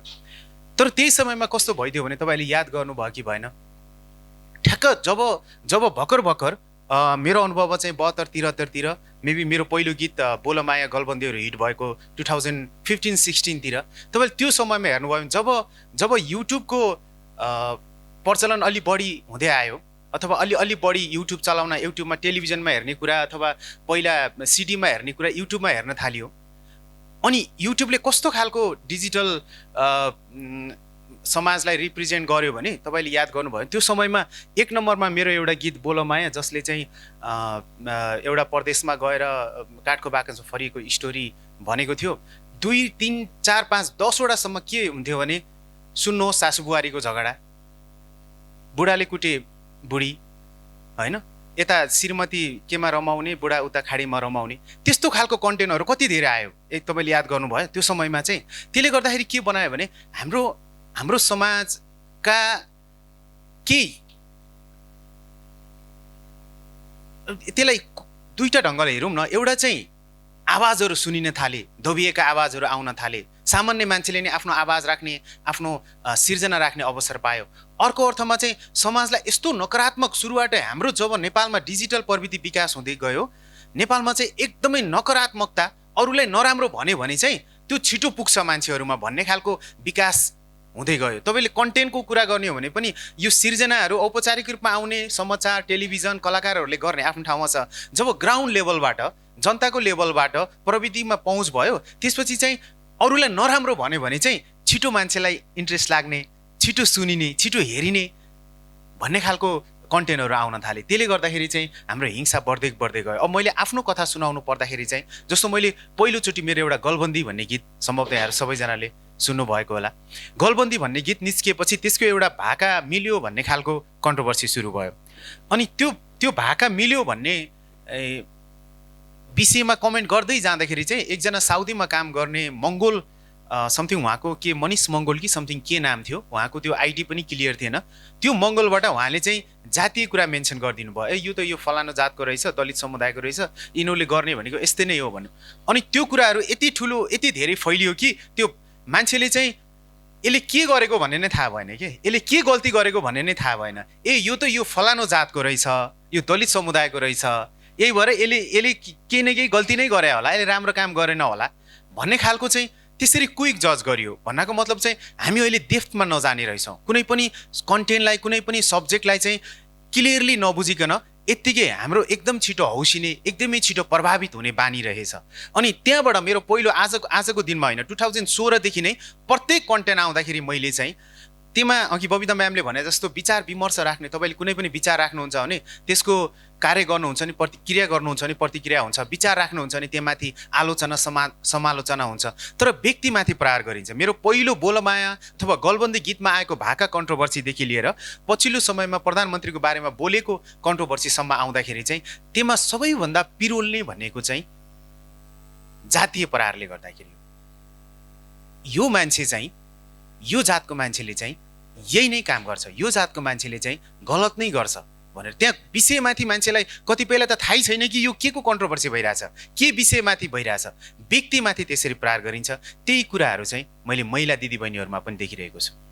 हामीले कुनै पनि समाजमा चाहे पत्रकारिता गरिरहेका मान्छेहरूले होस्, तपाईँले कुनै एउटा विषयमा महिला पत्रकारहरूको यसो कहिलेकाहीँ उहाँहरूले सामाजिक रूपमा गरेका कमेन्टहरू, कुनै विचारहरू राख्नुभयो भने त्यहाँभित्र उहाँले राखेको विचारमाथि आउँदैन, उहाँको व्यक्तिगत आचरणमाथि कति धेरै कमेन्टहरू, नराम्रो कमेन्टहरू आउँछ। त्यसले गर्दाखेरि चाहिँ हाम्रो सामाजिक धारणा, हाम्रो सामाजिक मनोविज्ञान हामीले कस्तो बनाइरहेका छौँ भन्ने कुरामा मलाई आजभोलि एकदमै डर लाग्छ। म बोल्न नसक्ने कारण चाहिँ मैले बुझाउनै सक्दिनँ समाजलाई, मैले कन्भिन्स नै गर्न सक्दिनँ। भनेपछि किन बोल्ने भने जस्तो डर हामी सबैमा पैदा भएको छ र हामी सबै बोल्दैनौँ पनि। तपाईँले कहीँ सार्वजनिक रूपमा कसैको मेरो कमेन्टमा कहिले रिप्लाई गर्नुभएको छ, कमेन्ट गर्नुभएको छ, तपाईँले गर्नुभएको छैन। कसले गर्छ त भन्दाखेरि जसको धारणा नै अत्यन्त नकारात्मक छ, जसको नियत नै राम्रो छैन अलरेडी। अनि त्यसपछि मैले पछिल्लो समयमा आफूलाई चाहिँ कसरी तयार गर्न थालेँ भने मलाई लाग्छ यो तपाईँहरू पनि सामाजिक क्षेत्रमा काम गर्नुहुन्छ, तपाईँहरू पनि केही न केही विचार राखिरहनुहुन्छ होला। कस्तो हुने रहेछ भने हामी पनि नकारात्मक कुराहरूलाई अलिक बढी प्राथमिकता दिने रहेछौँ। यो पछिल्लो समयमा घरमा बसेँ, म निस्किनँ, मैले जब प्रधानमन्त्रीजीको कन्ट्रोभर्सीपछि मैले मिडियामा पनि भनेको छु, मैले मेरो छोरछोरीको अनुहार हेर्न सकिनँ। म गेटबाट बाहिरै बस्थेँ, गाडीमा घन्टौँ बाहिर बस्थेँ, श्रीमतीलाई छोराछोरी सुतेँ भनेपछि म बल्ल भित्र जान्थेँ। मलाई लाग्थ्यो म त साँच्चीकै नराम्रो मान्छे रहेछु, म त एकदमै गलत रहेछु। किनभने मैले सरर कमेन्ट पढ्थेँ, कमेन्टमा सबैजनाले मलाई नराम्रो भन्थे। सबैजनाले नराम्रो भनेपछि मेरो धारणा नै नराम्रो हुने रहेछ। म साँच्चीकै ओहो यसले पनि नराम्रो भनेको छ, यसले पनि नराम्रो भनेको छ, म पनि नराम्रै मान्छे रहेछु भनेर म आफ्नै नजरमा गिर्न थालेँ। अब हामीले चाहिँ अब अरू कसैलाई हामी सक्दैनौँ भने, यदि समाजलाई हामी बदल्न सक्दैनौँ भने चाहिँ अब सम्भवतः यो क्षेत्रमा केमा दिदीले काम गरिरहनु भएको होला। अब हामीले आफैलाई यिनीहरूले भनेर चाहिँ मलाई फरक पर्दैन भन्ने खालको मेन्टालिटी तयार गर्नुपर्ने रहेछ। बिचमा जति पनि कलाकार, मैले चिनेका कलाकार साथीहरू हुनुहुन्छ, जति पनि कलाकारहरू सामाजिक रूपमा चाहिँ अथवा डिजिटल हिंसामा पर्नुभयो, अनि उहाँहरूलाई मैले यति लामो म्यासेज पठाउँथेँ कि आज तिमीलाई फेसबुकमा गाली गर्नेहरूले, नराम्रो कुरा लेख्नेहरूले तिम्रो करियरमा कुनै राम्रो काम गरेका छन्, सहयोग गरेका छन्, गरेका छैनन्? कि तिनीहरूले तिमीलाई जन्माएको होइन? कि तिनीहरूले तिमीलाई बनाउन सहयोग गरेको होइन? तिनीहरूले तिम्रो आवाज राम्रो बनाउनलाई उनीहरूले हेल्प गरेको होइन भनेपछि चाहिँ उनीहरूले गर्दाखेरि तिमी किन प्रभावित हुने, किन असर हुने भनेर मैले उहाँलाई लामो लामो मेसेज पठाउँथेँ। अनि फाइदा के भयो भने मलाई पर्दाखेरि उहाँले पनि लामो मेसेज पठाउनु भयो, दाइ मलाई यस्तो यस्तो परेको थियो, त्यही भएर मैले तपाईँलाई पनि भन्नु मन लागेर भनेर भन्नुभएको थियो। त्यसले गर्दा म कथा भन्न अलि लेख्न जान्ने भएको हुनाले अलि त्यस्तै म सिलसिला मिलाएर आफ्नो कथा भन्न जान्दिनँ। मलाई चाहिँ विचारहरू चाहिँ अलिक गहिरो तरिकाले बुझिनुपर्छ, विश्लेषण हुनुपर्छ भने जस्तो लाग्छ। हाम्रो अहिलेको चुनौती भनेको चाहिँ हामीले बोलेका कुराहरू एकदमै सठिक रूपमा, छोटो रूपमा र जे कुराहरू मान्छेलाई हिट गर्छ त्यो मात्रै सुनाउने भनौँ न बानीको विकास भएको छ। हामी प्रयास गरौँ कि मैले जुन किसिमको म एउटा पुरुषका भएको हिसाबले पनि मलाई धेरै छुट छ। वास्तवमा भन्ने एउटा पुरुषका हिसाबले मलाई यो समाजमा अलि 2-4वटा गाली गरे पनि फरक पर्दैन, छोरा मान्छे हो फरक पर्दैन भन्ने खालको छुट छ। तर म देख्छु मेरो वरिपरि भएका महिला कलाकारहरू साथीहरूलाई हामी भेट्छौँ, सुन्छौँ, कसरी लेख्न सक्छ होला, कसरी उसले मलाई यसरी गाली गरेर फेरि घरमा गएर उसको छोरीसँग आँखा जुदाउन सक्छ होला, कसरी उसको आमासँग ऊ कुरा गर्न सक्छ होला, कसरी मलाई अरू कसैलाई त आज मलाई भेट्छेस्, तँलाई भेट्यो भने त म यस्तो गरिदिन्छु भनेर फेसबुकमा कमेन्ट लेखेर अनि फेरि गएर आफ्नो श्रीमतीसँग ऊ रमाउन सक्छ होला। त्यस्ता मान्छेहरूको डिजिटल अथवा फेसबुकमा अथवा सोसियल मिडियामा बढी सक्रियता बढेको छ। सम्भवतः त्यसको कारण तपाईँ हामी अलि बढी सक्रिय नभएर हो कि के लेखिरहने, के जवाफ दिइरहने, के भनिरहने भनेर हो कि बिचमा केही कलाकारहरूले प्रयास पनि गर्नुभएको थियो। समीक्षा अधिकारी एलिना चौहानहरूले चाहिँ जलेर नराम्रो कमेन्ट गर्छ, ल कस्तो हुँदो रहेछ त हेर्न त भनेर उहाँले त्यो आइडी सेयर गरिदिने, उनीहरूको परिवारको फोटो सेयर गरिदिने गरिरहनु भएको थियो। तर मैले चाहिँ सकेसम्म समाजमा चाहिँ हामीले सकारात्मक कुराहरू मात्रै फैलाउन, मान्छेहरूलाई कन्भिन्स गरौँ, मान्छेहरूलाई सोच सकारात्मक बनाऊ। यदि क्रियाको प्रतिक्रिया उसले हान्यो र आफूले पनि हान्यो भने चाहिँ त्यसले फेरि समाजलाई राम्रो दिशामा त लैजाँदैन। त्यही भएर एमा चाहिँ हामीले एउटा भिक्टिमको रूपमा, एउटा पीडितको रूपमा आवाज उठाउनु त छँदैछ। अब तपाईँ हाम्रो चुनौती भनेको, अब मिडिया ग्रुपको चुनौती भनेको, बबिता म्यामहरूको चुनौती भनेको, खिमा दिदीहरूको चुनौती भनेको, सुहाना दिदी तपाईँहरू हाम्रो चुनौती भनेको चाहिँ अब समाजलाई अलि बढी खोतलेर होइन साँच्चीकै तिमीहरू जुत्ने हो त ल जुधौँ न त भनेर जुधेर त्यसको समाधान गर्ने हो कि होइन उनीहरूलाई कन्भिन्स गरेर बिस्तारै हाम्रो कार्यक्रम, हाम्रो विचारहरू मार्फत, हाम्रो लेखहरू मार्फत, हाम्रो सामाजिक सञ्जालमा हाम्रो सक्रियता मार्फत सकारात्मक बनाउँदै लैजाने हो भन्ने चाहिँ ठुलो चुनौती छ। मैले पनि बिचमा धारणा तयार गरिसकेको छैन। मलाई गाली आएकोमा मैले कसैको गालीलाई पनि मैले रिप्लाई गरेको छैन। कमेन्टमा चाहिँ आफ्नो विचारहरू तैँले यस्तो भनिस् मलाई भनेर मैले गाली गरेको छैन। कसैलाई चाहिँ मैले मेसेजमा यस्तो नलेख्नुहोस् न, यही कुरा तपाईँलाई पर्यो भने कस्तो हुन्छ भनेर लेख्ने गरेको छु। किनभने फेरि मैले त्यहाँ लेखेँ भने त्यसले फेरि अर्को द्वन्द्व सुरु गर्छ भन्ने मलाई लाग्छ। त्यही भएर अबको चुनौती भनेको चाहिँ मेरो विचारमा नेपालमा अहिले पनि 18,900 समथिङ डिजिटल हिंसाका भनौँ न केसहरू, घटनाहरू चाहिँ दर्ता मात्रै गरिएका, नगरेका म जस्ता नगरेकाहरू त कति होलान्, दर्ता मात्रै गरिएका 18,900 भन्दा बढी रहेछन्। त्यसमा सबैभन्दा बढी किशोरी र महिलाहरूलाई रहेछन् र त्यसमा पनि सबभन्दा बढी महिला र किशोरीमा पनि जो पेसागत छन्, जो पेसा गरिरहेका छन्, पत्रकारहरू, कलाकारहरू, जो सामाजिक रूपमा कहीँ न कहीँ कुनै न कुनै पेसामा आबद्ध छन्। सो समाजको मनोविज्ञान जसरी एउटा दलितको छोरा अथवा दलितको सन्तान, दलितको युवा, त्यो तल्लो पिँढबाट आएको मान्छे अलिकति जान्ने भयो भने, अलिकति राम्रो बोल्यो भने, अलिक चर्चित भयो भने, सफल भयो भने मान्छे कतिपय मान्छेलाई नपचे जस्तै, जसरी मैले त्यो फिल गर्छु समहाउ महिलाहरूलाई पनि त्यस्तै सोचेका हुन् कि अलि मिठो कुरा गर्यो भने, अलि राम्रो कपडा लायो भने ठुलो हुन्छ, महिला त हो, आइमै त हो भने जसरी मान्छेको अलरेडी धारणा नै त्यस्तो बनिरहेको हो कि त्यसले गर्दा अझ बढी डिजिटल हिंसाहरू बढिरहेको हो कि। सो त्यतातर्फ पनि हामीले छलफल गर्न जरुरी छ जस्तो लाग्छ। मेरो कथा व्यथाहरू धेरै नै छन्, मैले लुकाएको छैन। जब प्रधानमन्त्रीको कन्ट्रोभर्सी आयो मलाई एकदमै धेरै गाली गरियो, मलाई वरिपरिका, म मानसिक रूपमा एकदमै विचलन थिएँ अनि मलाई वरिपरिका मान्छेहरूले यस्तो बेलामा झन् हिरो जस्तो भएर हिँड्नुपर्छ, केही भएको छैन भने जस्तो देखाउनुपर्छ, टक्क कोटसोट लाएर चस्मा पठाइदिए साथीहरूले। होइन, यस्तो बेलामा चाहिँ मैले जे फिल गरिरहेको छु मैले त्यही भन्छु। मैले छोराछोरीसँग आँखा जुदाउन सकिरहेको छैन, यो म भन्छु, किनभने अर्को पटक यदि कसैलाई पर्यो भने चाहिँ यस्तो नपरोस्। सो बोल्न जरुरी छ, तपाईँहरू पनि बोल्नुहोस्, म पनि बोल्छु। धन्यवाद। थ्याङ्क यू सो मच प्रकाशजी। कस्तो मजाले उहाँले आफ्नो कुराहरू राख्नुभयो र यस्तो संवेदनशील कुराहरू राख्नुभयो कि यो डिजिटल भाइलेन्स भनेको चाहिँ उहाँले तथ्याङ्क पनि प्रस्तुत गर्नुभयो हामीलाई। करिब 19,000 को को चाहिँ अहिले नेपाल प्रहरीमा दर्ता छ र त्यो 19,000 मध्ये फरक फरकका हिंसाहरू के कोही हेट स्पिचमा छन्, कोही चाहिँ नि एकदमै क्रिमिनल टाइपका केसहरू छन् हैन, कसैले चाहिँ नि एकदमै नेकेड फोटोहरू पठाएका छन् र त्यति 19,000 भन्दा बढी करिब 19,000 18,900 कति चाहिँ त्यो चाहिँ महिलाको लागि मात्रै छन्। अनि पुरुषहरूमा पनि छन् फरक फरक खालका हिंसाका घटनाहरू छन्। यो बढ्दैछन् र हामीले यसलाई रोक्नको लागि के गर्नुपर्छ भन्ने खालको कुराहरू पनि जसरी यहाँले भन्नुभयो बोल्नुपर्छ र सकारात्मक मेरो पनि मलाई लाग्ने र हाम्रो विशेष गरी हामी मिडिया एडभोकेसी ग्रुपमा हामीले सकारात्मक वेबाट हामी कसरी जान सक्छौँ, हामीले यस्ता खालका च्यालेन्जहरूलाई कसरी चाहिँ हामीले पोजिटिभली कन्भिन्स गर्ने कोसिस कसरी गर्ने भन्ने खालको त्यो प्रयास चाहिँ जारी रहनेछ। Thank you for coming and sharing your experience. हामीलाई एकदमै खुसी लाग्यो कि यहाँले आफ्नो कुराहरू राख्नुभयो र यहाँले आफ्नो कुरा मात्रै राख्नु भएन, धेरैलाई पछिसम्मलाई प्रेरणा हुने र त्यो आफूलाई सहनलाई के गर्नुपर्छ भन्ने खालको त्यो खालको मेसेज पनि दिनुभयो। एकपल्ट यहाँहरू हामी तिनैजना वक्ताको लागि हामी तालीले हामीले चाहिँ एप्रिसिएट गर्न चाहन्छौँ, हामी चाहिँ प्रशंसा गर्न चाहन्छौँ। अब हामी केही क्षण चाहिँ हामी के गर्नेछौँ भन्दाखेरि यहाँहरूको हामीले 1 बजेसम्म समय लिएका हौँ। त्यो 1 बजे भनेको हामीले सकेसम्म पौने 1 बजे चाहिँ हामी सक्नेछौँ, किनभने हामीले 15 मिनट चाहिँ खाना खानलाई पनि खाना खानको लागि पनि 15 मिनटभन्दा बढी त्योभन्दा अलिकति अगाडि चाहिँ हामी कार्यक्रम सकेर तल पुगिसक्नेको हुनेछौँ। अब चाहिँ हामी केही पर्सनल स्टोरिजहरू केही आफ्नो पर्सनल सेयरिङहरू जो चाहिँ यहाँ विभिन्न क्षेत्रबाट आउनु भएको छ होइन, अहिले हामीले 3 जना वक्ताको सुन्यौँ र यहाँहरू कसैले आफ्नो कुरालाई यसै गरी सेयर गर्न चाहनुहुन्छ भने भोलिन्टियरली म बोल्न चाहन्छु, म बोल्छु भनेर केही कुराहरू सेयर गरिदिनु होला र कसैले बोल्दाखेरि चाहिँ हामी अलिक एकदमै साइलेन्ट मेन्टेन गरेर नै हामी सुन्नेछौँ भन्ने त्यो अपेक्षा पनि गर्छौँ। धन्यवाद। म कविता पाँडे। हाम्रो खिमाजीले जब आफ्नो कुरा सेयर गर्दै हुनुहुन्थ्यो त्यो बेलामा अब मलाई थाहा छ, मलाई त्यसको म उहाँलाई इम्प्याथी गरिरहेको थिएँ, किनभनेदेखि म पनि विडो त्यो बेलामा भएको जब चाहिँ मेरो बिहा गर्ने उमेर बल्ल बल्ल भएको थियो होला, कानुनको विद्यार्थी भएको नाताले। यो विडो भइसकेपछि उहाँले जसरी भन्नुभयो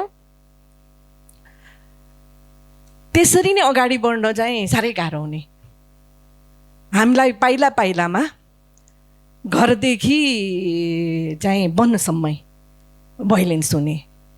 अब त्यो भोइलेन्स भइसकेपछि भन्न सकिँदैन।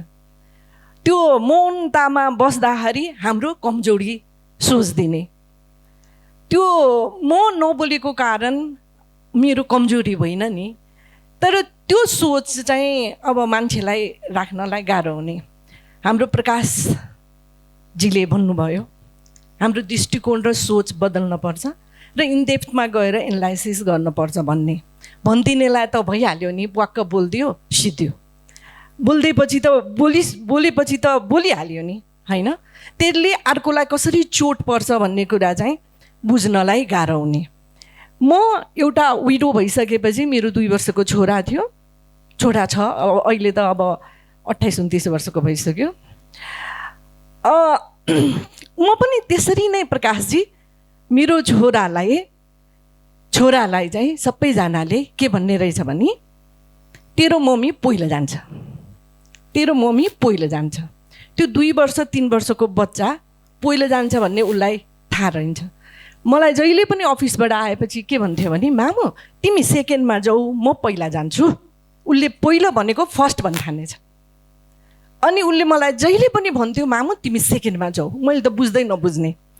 त्यसपछि जब साँझ पर्न थाल्छ, साँझ पर्न गएपछि मेरो बुवाले जहिले पनि सोच्ने रहेछ मेरो बाबुलाई, बाबु तिमी भर्याङमा गएर किन उभिरहन्छौ, किन नाति राजा तिमी किन त्यहाँ बस्छौ भनेपछि उसको दिमागमा चाहिँ त्यो पहिलो भन्ने शब्द र सौतेला बाप सौतनी बाप भन्नु बाउ के भन्ने होइन, त्यो भन्ने शब्द धेरै भित्र बिजेर बसेको रहेछ। त्यसपछि जहिले पनि भर्याङमा गर्ने माथि अन्यार भयो कि मेरो मामु किन आएन। त्यो उसको जब अलि ठुलो हुँदै गयो, अब 3, 4, 5 वर्ष भएपछि बुझ्यो उसले म पहिलो भनेको चाहिँ अर्को बिहा गर्ने रहेछ, सौतेला बाप ल्याइदिन्छ। सौतेला बापले त त्यो फिल्ममा गरेको जस्तै पिट्छ कुट्छ होइन, उसको दिमागमा त्यो साइकोलोजिकल्ली नै ऊ त्यसरी चाहिँ बन्द हुँदै गइसकेपछि अनि ऊ चाहिँ जहिले पनि बाहिर आउने मेरो मामु कहिले फर्किन्छ भन्ने यस्तो खालको एउटा हामीलाई मात्रै होइन कि हामी एकल भएको महिलालाई या जुनसुकै जस्तोसुकै आफ्नो एउटा पेसा गरेर बसेको मान्छेलाई मात्रै होइन त्यो बच्चाहरूलाई पनि साइकोलोजिकल्ली चाहिँ कसरी इम्प्याक्ट पर्दो रहेछ त त्यसरी त्यो दृष्टिकोण त्यो सोच राखिदिँदाखेरि अलिकति ब्रोडर सोच नराखिदिँदाखेरि भनेर मात्रै मैले यहाँनिर एउटा कुरा त्यो भन्न चाहेको। अर्को कुरा चाहिँ के भयो भने ऊ चाहिँ एकदम हाँस्ने बोल्ने हिँड्ने मान्छेहरू बिस्तारै जब उसको उमेर बढ्यो 5-6 वर्ष 7 वर्ष हुँदै गइसकेपछि अनि त्यसपछि उसले चाहिँ त्यो उसको डर चाहिँ भित्र राखेर ऊ गर्दाखेरि उसले कसरी पढ्ने, कसरी अगाडि अरू एक्स्ट्रा एक्टिभिटिजमा इन्भल्भ हुने, त्यो हामीले चाहिँ यो समाजको व्यक्तित्वहरू जसले चाहिँ अन्धो भएर बस्नुहुन्छ नि त्यो बुद्धिमा बिर्को लाएर तिनीहरूले चाहिँ सोच्न पर्ने चाहिँ छ, महिला पुरुष जोसुकै भए पनि।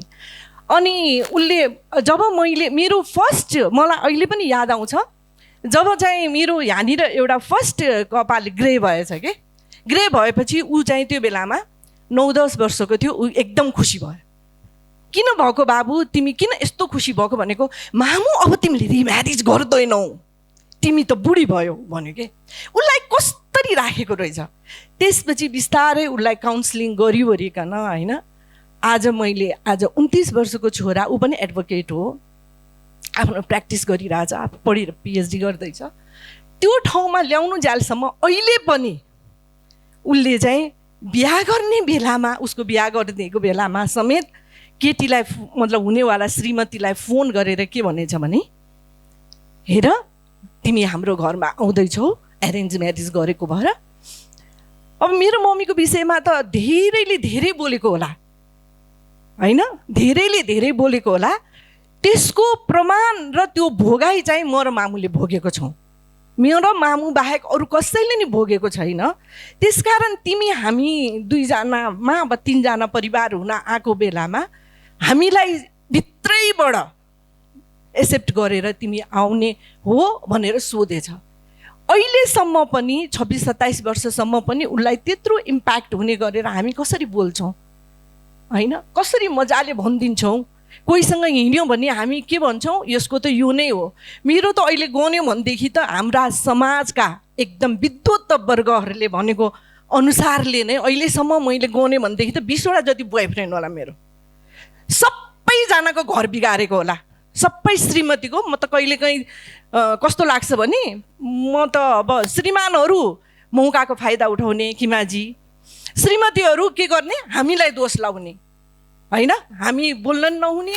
अब हामी त्यो के भन्छ अब पुरै त्यो कस्तो भनेर त्यो अवस्थामा बस्न पर्ने त्यस्तो खालको अवस्था चाहिँ हामीहरू जतिको यत्रो यहाँ यति धेरै व्यक्तिहरू आउँदाखेरि एकजनाले अर्कोलाई ट्रान्सफर मात्रै गरिदिएर हामी अब चाहिँ बेला आयो है सोच बदल्नु दृष्टिकोण बदल्नु।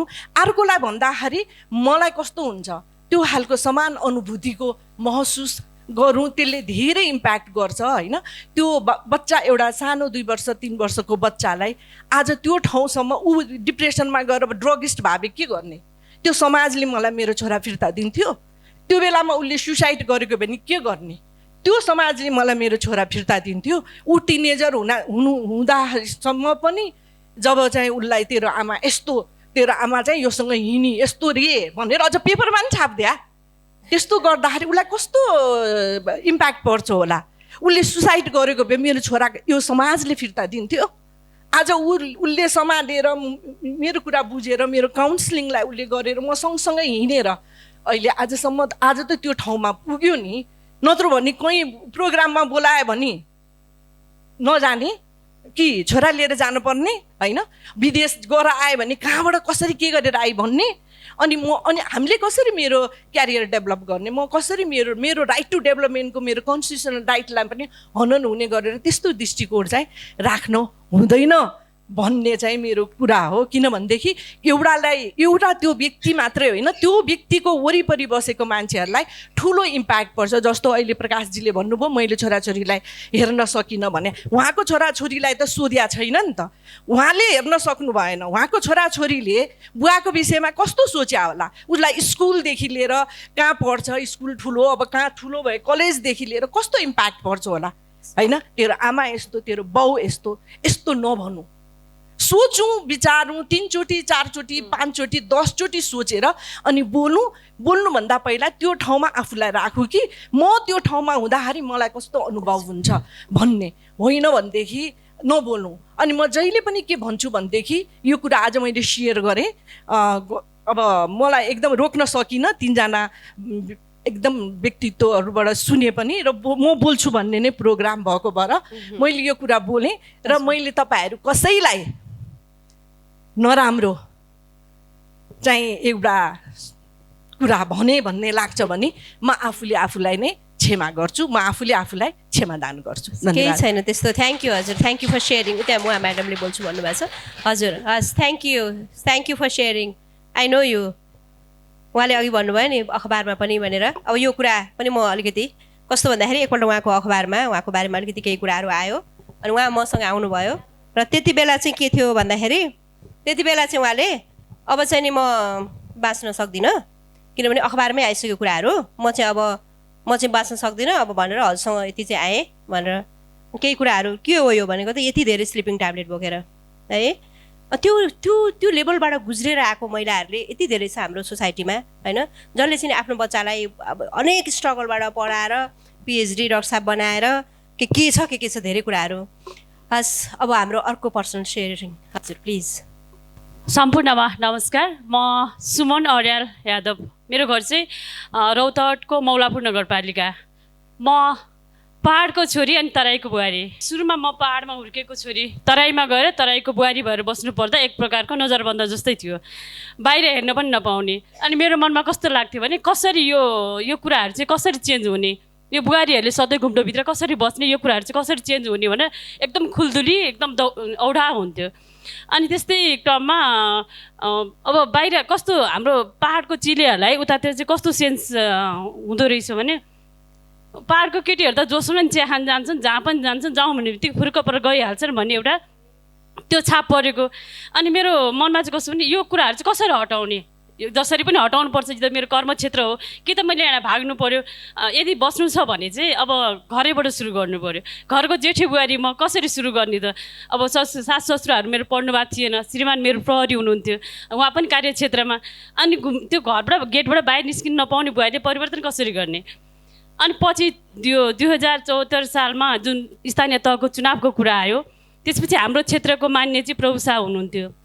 उहाँलाई मैले यति रिक्वेस्ट गरेँ कि महिलालाई टिकट दिनुहोस् होइन, कतिसम्म हामी घुम्टोमा बस्ने। अनि उहाँले नभन्दै उहाँको श्रीमतीलाई टिकट दिनुभयो र उहाँ सँगसँगै मैले सचिवालय लगभग 7 वर्ष चलाएँ। अहिले त्यो ठाउँमा हेर्ने हो भने होइन, पहाडको मान्छे कस्तो हुन्छ भन्दाखेरि एकदम व्यवहारिक हुन्छन्, विश्वासिला हुन्छन् र सबैलाई सहयोग गर्ने टाइपका हुन्छन् भन्ने एउटा त्यो छाप बसेको छ। अनि छोरी चेलीहरूले पनि मजाले पढ्न थालेका छन्, अनि बुहारीहरू पनि जागिरको लागि होडबाजी चलेको छ। यदि म अगाडि बढ्दिनँ थिएँ भने, मैले सहयोग गर्न पाउँदिनँ थिएँ भने त्यो चान्स चाहिँ कमै आउँथ्यो। त्यही भएर आज यो म बोल्छु भन्ने कार्यक्रममा यदि 2 शब्द राख्न दिनुहुने दिदीलाई पनि थ्याङ्क यू र यहाँहरू सबैलाई धन्यवाद। हजुर हस्, धेरै धेरै धन्यवाद। नमस्कार। ल यो प्लेटफर्ममा बोल्ने मौका दिनुभएकोमा आयोजकलाई धन्यवाद दिनु चाहन्छु। हुन त म सानैदेखि थोरै बोल्ने र अलिक साइड नेचरको, मेरो बुवाकै अगाडि पनि म जान बोल्न डराउने। आमाले भात खान बोलाऊ भने पनि ढोकाबाट बुवा भात पाएका आमाले बोलाउनु भने त्यसरी स्कुलिङ चाहिने त्यस्तो स्वभाव।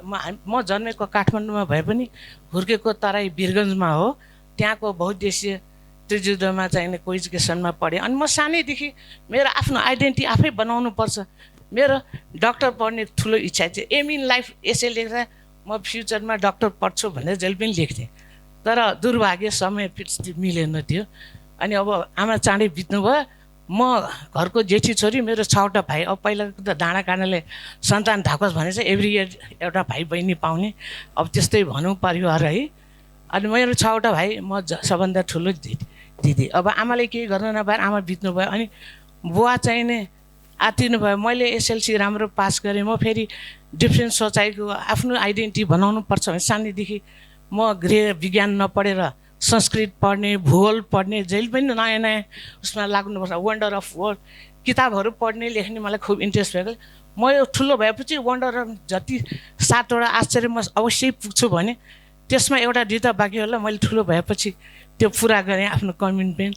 अब मेरो यात्रा कसरी सुरु हुन्छ भने अब घरमा ठुलो छोरी बिहा गरेर गएपछि कान्छी बुहारी, मेरो श्रीमानको 8 दाजुभाइ 3 बहिनी। अनि मलाई चाहिँ नि अब आमा बितेपछि बुवाले साथीभाइले भन्यो न केटा हेर्नु न घर हेर्नु, साथीभाइको उसमा ल राम्रो परिवार हो भने। उहाँहरू बम्बईमा हुनुहुन्थ्यो, मेरो श्रीमानको परिवार।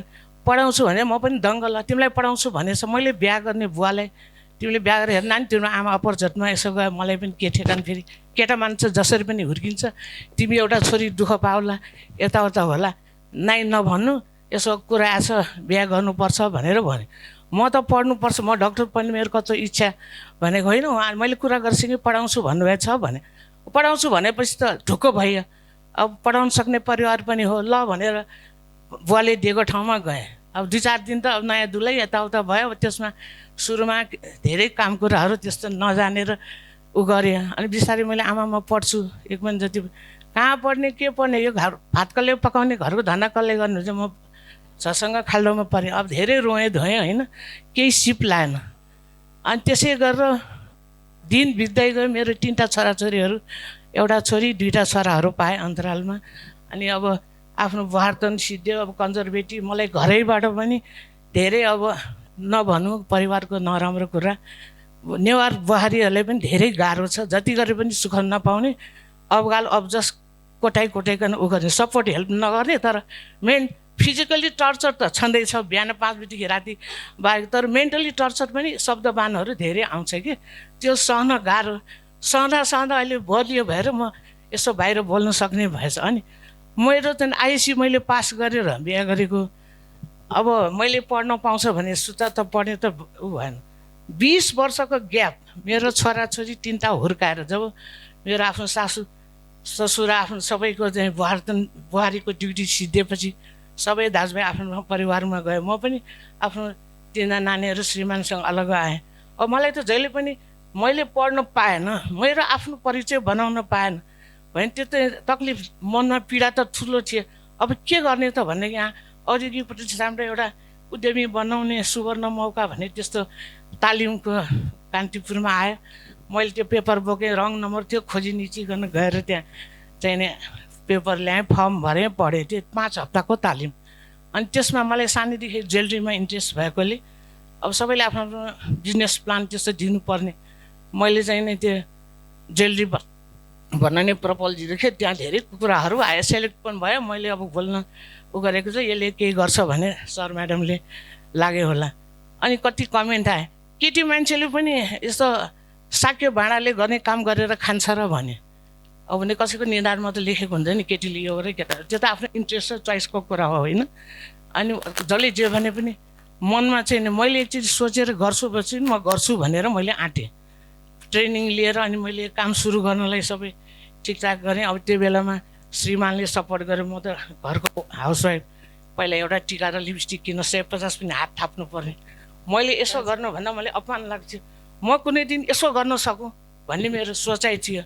अनि त्यो हिसाबले चाहिँ नि श्रीमानले चाहिँ नि सुरुमा उहाँले 1 लाखको लगानी गरेर घरेलुमा दर्तै गरे मेरो आफ्नो नाउँबाट। म पहिला बोल्दै नबोल्ने, बुवा दाजुभाइको अगाडि नगर्ने मान्छे, अब सभा समाजमा यसरी बोल्ने आँट आयो।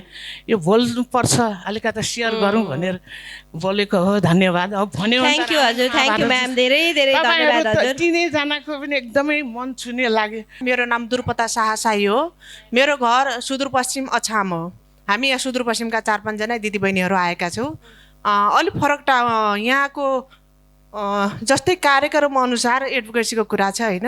यहाँको विषयवस्तुसँग ठ्याक्कै नमिले पनि मैले फरक ठाउँको सानो विषयवस्तु हजुरहरूलाई सुनाउन चाहेँ, फरक होला भनेर होइन। हामी पनि यहाँ आउनुभएको दिदीबहिनी म चाहिँ धेरै यस्तो भनौँ न नेतृत्वको लागि हामीले काम गरिरहेका हुन्छौँ। नेतृत्वको क्रममा चाहिँ धेरै पटक मैले भोगिसकेँ। विभिन्न मुद्दाहरू लगेर अगाडि बढ्न खोज्दाखेरि अन्तिमसम्म पुग्दाखेरि पछाडि आफ्नो मान्छे नै हुन्न के स्टपमा होइन हरेक स्टेप पार गर्दै जाँदाखेरि मान्छे हुनु किन होला तपाईँहरू आफै बुझ्नु होइन पहिलो कुरा त महिलाहरूले कुनै आवाज उठाउन थाल्यो भने त्यो महिलाहरूले आफ्नो चरित्र नै त्यागेर जानुपर्ने हुन्छ होइन कुनै न कुनै पुरुषसँग अब महिला पुरुष हुँदाखेरि त हिँड्दाखेरि कुनै पनि काम गर्न जाँदाखेरि महिला पुरुष त भइहाल्छ त्योसँग दोष लायो भने मात्रै यो महिला पछाडि पढ्ने हो भन्ने कुरो समाजले पहिला नै समाजका जुन हुन्छ नि म त अपराधी नै भन्छु होइन त्यस्ता टाइपका टाउकेहरूले त्यो सोचिसकेको हुन्छ त्यो महिलालाई त्योसँग जोडिदिएपछि महिला बिचरा खुट्टा काम्छ अगाडि बढ्नै सक्दैन होइन यो त सबैले भोगेको कुरा हो उहाँ म्यामको कुराले गर्दा अघि बाबुले जुन भोग्यो होइन मेरो त मुटु फुटेर आयो मैले मन थाम्नै सकेन अर्को कुरा सुदूरपश्चिमको एउटा कुरा म अछाम जिल्लाबाट हो मलाई थोरै टाइम दिनु होला म्याम एउटा घटना सुनाउँछु घटना होइन कि एउटा कथा सुनाउँछु म हजुरहरूलाई माता हुनुहुन्छ होइन यहाँ सबैजना माता माता भन्छन् आफ्नो घरमा बस्नुहुन्छ या कुनै ठाउँमा एकदम राम्रोसँग बसिराख्नुहुन्छ होइन हाम्रो अछाममा माता के थियो भनेपछि छ अहिले पनि छ होइन मैले सानैमा माता माग्न आउन्थ्यो घर घर भिक्षा माग्न आउनुहुन्थ्यो होइन माताको कपाल जहिले पनि खौरेको हुने के कपालै हुन्थेन उहाँहरू यहाँ त ठुल्ठुला जटा पाल्नुहुन्छ माताले होइन कपाल खौरेको हुने पहिला त मलाई त्यो पर्सन सोध्ने उनै भएन अब मेरो मुवाले के भन्यो नि भिक्षा माग्न आउनु जाँदाखेरि हामी केटाकेटीलाई लुकाउने कि भित्र राम्रा राम्रा केटाकेटीलाई लुकाउने तिनीहरू त बोक्सी हुन् रे तिमीहरू लुक म जान्छु भिक्षा दिन भन्ने होइन भिक्षा दिन आउने पछि मैले त आवाज उठाउन थालेँ बिस्तारै ठुलो भएपछि होइन किन उहाँले कपाल खौरिनुहुन्छ मुवा होइन सबै माताको कपालै खौरेको हुन्छ र भिक्षा किन मैले दिन जान पाउँदैन भन्ने कुरा उठाएपछि उहाँले पछि बिस्तारै म अलिक बुझिनेपछि कुरा खोल्छ्यो उहाँलाई के भन्छौ भनेपछि कसको के कहानी छ भने मैले प्रत्येकको कहानी सोधेँ होइन उहाँलाई चाहिँ एकजना फुपू पर्ने हुनुहुन्थ्यो उहाँ चाहिँ एउटा जनकपुरको टिचर हुनुहुँदो रहेछ कि त्यो गाउँमा होइन उहाँसँग बिस्कुन हुन्छ अब जनकपुरको टिचरले बिस्कुन सुकाउन जाँदाखेरि त्यो फुपूसँग चाहिँ बिहे भएको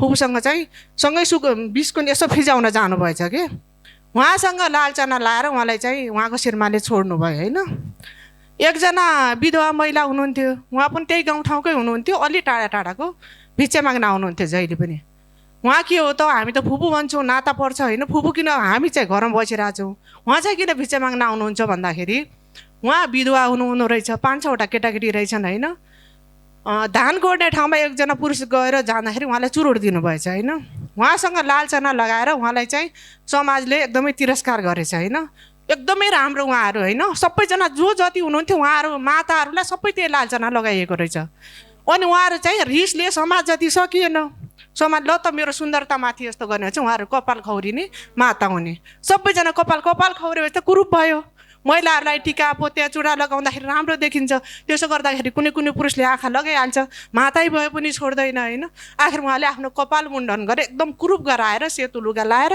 घर घरमा माग्ने आउने गर्नुहुन्थ्यो अहिले पनि हुनुहुन्छ त्यस्तो समाजमा धेरै यस्तो पीडाहरू महिलाहरूले भोग्नु परेको छ फरक ठाउँको हजुरहरूलाई यो सुनाएँ अब योसँग खासै सम्बन्धित नभए पनि महिलाहरूले भोगेका समस्याहरू नि यसको लागि मलाई टाइम दिनुभयो धेरै धेरै धन्यवाद नमस्कार सबैजनालाई म टिका ढकाल सर्वप्रथम म 3जना वक्ताप्रति एकदमै आभारी छु प्रकाश सपजीको त म एकदम फ्यान हो हेरिराख्छु मैले अहिले भन्न खोजेको मेरो आफ्नो कहानी भन्दा पनि हामी सोसियल मिडिया युजर हो म टिकटक पनि चलाउँछु फेसबुक चलाउँछु इन्स्टाग्राम पनि चलाउँछु यस्ता आउँछन् मलाई त्यसले फरक पार्दैन मलाई त्यसले साइकोलोजिकल इम्प्याक्ट नै पार्दैन किनकि म कन्फिडेन्स छु तर मैले के भन्न खोजेको अहिले मिडिया तमाम आदरणीय व्यक्तित्व सामु हाम्रो समाज कता गइरहेछ कि अहिले हेर्नुहोस् त हरेकलाई चाहिँ फेसबुकबाट टिकटकबाट चाहिँ गाली गरिरहेछौँ कि अझ महिलाले महिलालाई हेर्नु न नाङ्गो बनाइरहेछ यो कहाँ गइरहेछ यसलाई रोक्ने हामी कसरी मलाई त्यहाँको चिन्ता छ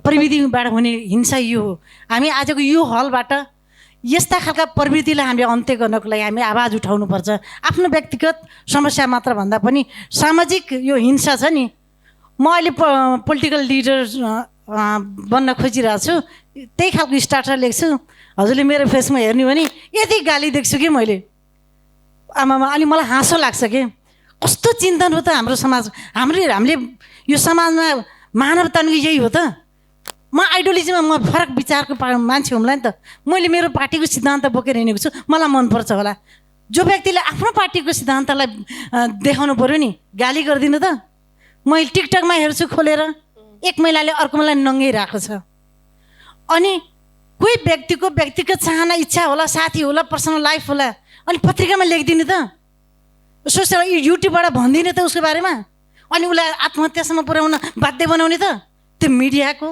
सोसियल मिडियाको त्यो जिम्मेवारी हो त। यस्तो कुरालाई नियमन गर्नुपर्छ। यो हलबाट यो आवाज उठाउन चाहन्छु। धन्यवाद म्यामलाई। हस्, थ्याङ्क यू हजुर। सबैलाई अभिवादन। म सुशीला प्रधानाङ्ग। आज यो मास देखेर र सन्दर्भ म बोल्छु मौनताभित्र। विषयवस्तु गम्भीर छ, गहिरो छ। हामीले सुन्यौँ प्रकाश सपुत, खिमारी जाल र हाम्रो सुहानाजीको कथा सुन्यौँ र भर्खरै पनि एउटा बाबुको जुन मनोवैज्ञानिक छ आफ्ना आमाप्रतिको त्यो कथा सुन्यौँ। सबैको आफ्नो आफ्नो कथा हुन्छ। कसैले व्यक्त गर्न गर्छन्, कसैले व्यक्त गर्न सक्दैन, कसैले भित्रभित्रै लुकाएर राख्छन्, कसैले साहित्य मार्फत निकाल्छन्, कसैले लेख मार्फत निकाल्छन्। त्यो आफ्नो आफ्नो ठाउँको कुरा हो। र यो मासमा, यो मञ्चमा मैले भन्न खोजेको कुरा के हो भने खास गरेर विषय गम्भीर छ, अत्यन्त गम्भीर छ। अहिले आएर भर्खरै उहाँले भनिसक्नुभयो, महिलाले महिलालाई नै नङ्ग्याइरहेछ। किन? एउटा प्रश्न, किन नङ्ग्यायो? किन यसरी? यो महिलाले महिलालाई भन्ने कुरा त यो अहिलेको मात्रै होइन, यो पहिलेदेखि नै सासु बुहारी, नन्दाआमाजुहरूले बुहारीहरूलाई सताउने यो कुरा त युगौँदेखि चलिआएको कुरा हो। अहिले प्रविधिको युगसम्म आउँदाखेरि पनि हामी त्यहीँ छौँ कि अथवा के अगाडि बढेका छौँ? हामी आफूलाई सभ्य भन्छौँ, एकदम आधुनिक महिला भन्छौँ, तर के छ? सोच त त्यही छ, त्यही छ। त्यो सोचमा कुनै चाहिँ परिवर्तन भएको छैन। बस मैले भन्न खोजेको कुरा के हो भने सोचलाई परिवर्तन गरौँ। सबभन्दा ठुलो एकजना महिला एकजना पुरुषसँग हिँड्ने बित्तिकै यसको त बोयफ्रेन्ड, वाउ क्या मजा। भन्न कति सजिलो, अर्कालाई नङ्ग्याउन सजिलो छ, तर त्यही ठाउँमा आफू बस्दाखेरि र उसलाई भन्दाखेरि उसले कस्तो महसुस गरेको छ त्यो फिलिङ गर्न सक्नु पर्यो सबभन्दा ठुलो। अझ मैले यहाँ भन्न खोजेको के हो भने अब उपाय के हो त? खास म उठेको कारण नै त्यही हो। कुरा सुन्यौँ हामीले, थुप्रै कुरा सुन्यौँ, थुप्रै कुराहरू पनि अझ भन्ने हो भने यो मास सबैले भन्न सक्छन्, सबै कुराहरू भन्न सक्छन्, अझै ठुलो ठुलो कुराहरू गर्न सक्छन्। अझै कति कुराहरू छन् भित्रै अझै चाहिँ कति गहिरो छ त्यो त सामान्य हो। उहाँले भनिराखेका कुराहरू अझै पनि सामान्य हो। अझै पीडा छ भित्र। त्यो पीडालाई ओकल्न दिन सक्ने अवसर कहिले आउने हो र हामीले त्यसको लागि के उपाय गर्न सक्छौँ त? उपाय के हो? कसरी उपाय गर्ने? बस मलाई उपाय चाहिएछ। हामी सबैलाई उपाय चाहिएछ। थ्याङ्क यू भेरी मच हजुर, धेरै धेरै धन्यवाद। अब यो महिलाले महिलालाई होइन कि मान्छेले मान्छेलाई हेर्ने दृष्टिकोणको कुरा हुँदो रहेछ के। र मैले मेरो आफ्नो सम्बन्धहीन सम्बन्धहरू कथा सङ्ग्रहमा लेखेको पनि छु कि एउटै परिभाषामा समेट्न नसकिने केही छ भने त्यो मान्छे नै हो। त्यसले गर्दा हामीले महिलाले महिलालाई गर्यो भन्दा पनि मान्छेले मान्छेलाई नै बुझ्न नसक्ने, मान्छेले मान्छेलाई नै गर्ने कुरा चाहिँ रहेछ जस्तो मलाई लाग्छ। एकदमै थ्याङ्क यू धेरै धेरै सम्पूर्णमा, विशेष गरी बबिता दिजु, सम्पूर्ण टिम, सम्झना बहिनीलाई अनि सम्पूर्ण यो हलमा उपस्थित हुने एकदम अग्रज, मैले सम्मान गर्नुपर्ने, माया गर्नुपर्ने, हक गर्नुपर्ने सबैमा मेरो एकदमै साधुवाद टक्राउन चाहन्छु। Thank you so much. म गायिका सरू थापा, म एउटा सोसल वर्कर पनि हो। मैले महिला अभियान चलाएर आफ्नो कार्यक्रमहरू गरिरहेको छु र म एउटा मान्छेको जीवनमा सङ्घ संस्था पार्टी दल सबैलाई चाहिन्छ। म एउटा संस्थामा बसेर केही काम पनि गरिरहेको छु, तर मलाई के लाग्छ भने हामी महिलालाई त्यति सजिलो छैन। महिलाहरू घरमा मात्र होइन, घरबाट जब बाहिर निस्केपछि हरेक यात्रामा, त्यो बसमा होस्, त्यो मन्दिरमा होस्, त्यो एउटा कुनै सम्मेलनमा होस्, कुनै पनि यात्रामा महिलाले जहाँ पनि हिंसा छ, त्यो हामी सबैले बुझेका छौँ। सबैको घरमा अघि अग्रज दिजुहरूले सबैले भन्नुभयो, आदरणीय व्यक्तित्वहरूले भन्नुभयो, सबैलाई आफ्नो घरको कहानी समस्या जन्मेदेखि सायद बुबाले छोरी भने पनि, दाईले बहिनी भने पनि, भाइले दिदी भने पनि, जसले जे भने पनि त्यहाँभित्र पनि केही न केही विभेद छ, हिंसा छ, मलाई त्यो लाग्छ। तर अर्को कुरा चाहिँ हामीलाई जुन एउटा अघि डर साहबले उहाँ के हाम्रो म्यामले भन्नुभयो छोराको जुन कुरा लिएर आउनुभयो मलाई असाध्यै म एकछिन भावुक पनि भएँ। सबैको कुरा राम्रो छ, तर म छोड्केर म भन्न चाहन्छु सबैले बोल्न पर्ने कुरा महिलाको हिंसाको बारेमा भनिसक्नु भएको छ। बसमा कानुनले हामीलाई महिला सिट भनेर दिएको छ, आरक्षण भनेर दिएको छ, तर त्यहाँ पुरुष गएर बस्छन्। त्यहाँ बुढी भएको उमेर ढल्केको आमासम्मको उभिरहँदाखेरि एकचोटि बस्नु त अर्कै कुरा हो, ब्याग पनि समाइदिन्छु भन्नुहुन्न र उहाँले बाबु छोड न भन्यो भने जवाफ लाउनुहुन्छ र ती आमा तीसँग नबोली सकि नसकी उभिएर अनि यात्रा गर्नुहुन्छ। हामी नेपाली, हाम्रो देशमा सबैसँग गाडी घोडा नहुनसक्छ, तर हामी सार्वजनिक यात्रा धेरै गर्नुपर्ने हुन्छ, त्यसमा हामीलाई धेरै कठिनाइहरू पनि छन्। अर्को कुरा यस्तो लाग्छ कि जब महिलालाई अन्याय हुन्छ, एउटा महिला बोल्न खोज्छे त्यहाँ अर्कोले अनेक थरी लेख्छ। मैले मानिलिउँ एउटा कुरा आज कुनै महिलाको विषयमा देशभरिको बारेमा कुनै केही घटनाहरू घट्यो होला, त्यसलाई समावेश गरेर 2टा शब्द लेख्यो भने मलाई तै त्यस्तै छेस् त अरूको बारेमा के लेख्छेस् भनेर आलोचनाहरू गरिएको हुन्छ। तर त्यसलाई हामीले, मैले मात्र होइन हजुर हामी सबैले मतलब नगरिकन हामीले मेरो लागि मात्र होइन, मानिस जन्मेर बाँच्न र खानको लागि मात्रै बाँचेको होइन, हामीले केही गर्न समाजमा बाँचेको हो। हाम्रो जीवन प्रिय छ, अमूल्य छ, त्यसैले अर्काको लागि लड्यौँ भने, अरूलाई राम्रो गऱ्यौँ भने, अरूलाई सहयोग गऱ्यौँ भने र हामी जस्तो हजारौँ बोल्न सक्ने दिदीबहिनी दाजुभाइ बनायो भने बल्ल हाम्रो जीवनको सार्थक रहन्छ भन्ने मलाई आजको यो सोसाइटीमा लाग्छ। तर त्यहाँ बाबुको कुरा लिएर आउँदा दिजु म गएकै कुरामा टुङ्ग्याउँछु। एउटा सायद उहाँले गर्नुभयो कि गर्नु भएन, तर मेरो कुरा चाहिँ के छ भने आजको युगको जति पनि भाइ बहिनी, विशेष गरी बहिनीहरूलाई, दिदीहरूलाई, दिदीबहिनी महिला आमाहरूलाई कुनै पनि एउटा छोरी हो पहिला सबभन्दा पहिला हामी, त्यसपछि जन्मिसकेपछि बिहा परै घरमा जान्छौँ, बुहारी हुन्छौँ, त्यसपछि आमा हुन्छौँ। त्यो बिचको यात्रामा हामीले व्यवसाय गर्दा, जागिर खाँदा, कलाकारिता गर्दा अथवा फिल्ममा खेल्दा, जे पनि काम, मिडिया, संसारकर्मी, जहाँ पनि समाजमा हिँड्दाखेरि कुनै पुरुषसँग हामीलाई जोडिन्छ भने अब हाम्रो त्यो दिन आइसक्यो, हामी भित्र सहेर म बोलेँ भने फेरि मेरो बदनाम हुन्छ कि, कसैले मलाई केही बोल्छ कि, अथवा मेरो श्रीमानले छोडिदिन्छ कि, अथवा मेरो छोराछोरीले केही भन्छ कि भन्ने नहेरेर हामी जब गल्ती गरेका छैनौँ भने नडराइकन उसको परिवारसँग, ऊ चाहे देशको कुनै पनि कुनामा होस्, हामी त्यो परिवारसँग संवाद गर्न सक्ने र गएर कुरा गर्न सक्ने र जसले कुरा गरेछ त्योसँग अगाडि ल्याएर बोल्न सक्ने र पऱ्यो भने मिडियामा आएर मिडिया पेश पनि गर्न सक्ने सद्भाव र एउटा आफ्नो खालको आत्मबल राख्नुपर्छ भन्ने मलाई लाग्छ। सबैलाई विशेष धन्यवाद छ। तर मैले यति मात्र भने कि मलाई गऱ्यो भने, मैले बोलेँ भने, भोलि मैले त्यो कुरा बोल्ने बानी बसालेँ भने अरूले पनि बोल्ने छ। र बबिता दिदीले यो विषयमा वर्षौँदेखि आवाज उठाएर आउनुभएको छ। यहाँको यो आवाजलाई अझै अगाडि बढाउनको लागि हामी सँगै छौँ र हजुरले चाहिँ अब हामी जस्तो दिदीबहिनीहरूलाई, तमाम देशको कुना कान्तामा बस्नुभएको आमाहरूलाई जुन अन्याय भएको छ ती अन्यायहरूलाई एकदमै बोलेर हामी चुप लागेर होइन, हामीले आफ्नो कुरा राखेर अगाडि बढ्नुपर्छ मलाई लाग्छ। थ्याङ्क यू, धन्यवाद। नमस्कार, म कपिला रेग्मी। मलाई बोल्न त अलिकति डर पनि लागिरहेको छ हजुर, अनि त्यो भित्रैबाट अलिक कामिरहेको पनि छ। मेरो पनि एकदमै जन्मस्थान त पाल्पा हो, नेपालगञ्ज गएर बसेँ, उतैतिर मेरो विवाह भयो। अब मेरो एकजना साथीले भन्थ्यो मलाई चनाको तरकारी खान मन लाग्दैन थियो, त्यही खानुपर्ने भयो, दङ्गालीसँग बिहा गर्न मन लाग्दैन थियो, दङ्गालीसँग नै बिहा भयो भने जस्तै मेरो पनि दङ्गालीसँगै बिहा भयो र मेरो जीवन ध्वस्त नै भयो भन्दा पनि हुन्छ होइन। मलाई कस्तो भयो भने म परिवारको एक्लो छोरी, 3टा दाजुको बहिनी, अब ठिकै मध्यमवर्गीय परिवार नै हुनुहुन्थ्यो। मेरो बुवाहरू बिहा भयो, उहाँहरूको आश्रय छ, एउटै छोरी छ, पक्कै पनि दाइजो लिएर आउँछे, सुनका गहनाहरू पनि पाइन्छ भन्ने उहाँहरूको आश्रय छ।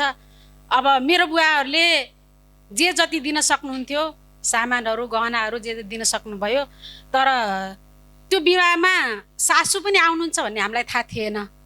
अब त्यति बेला त गहना उपलब्ध हुन सकेन, दिनु भएन, सम्झिने भेट भयो, गहना केही पनि पाउनु भएन उहाँले होइन। अनि त्यसपछिबाट मेरो जीवन कहानी उथल पुथल हुन थाल्यो। अनि जहिले पनि मलाई घरमा के भनिन्थ्यो भने पूर्वेलीकी छोरी, एउटै छोरी, दाइजो दिन्छन् होला, केही दिन्छन् होला बिहा गरेको, केही पनि ल्याइन। त्यो सधैँभरि त्यो मैले शारीरिक टर्चर त सहनु परेन, तर मेन्टली टर्चर धेरै सहेँ।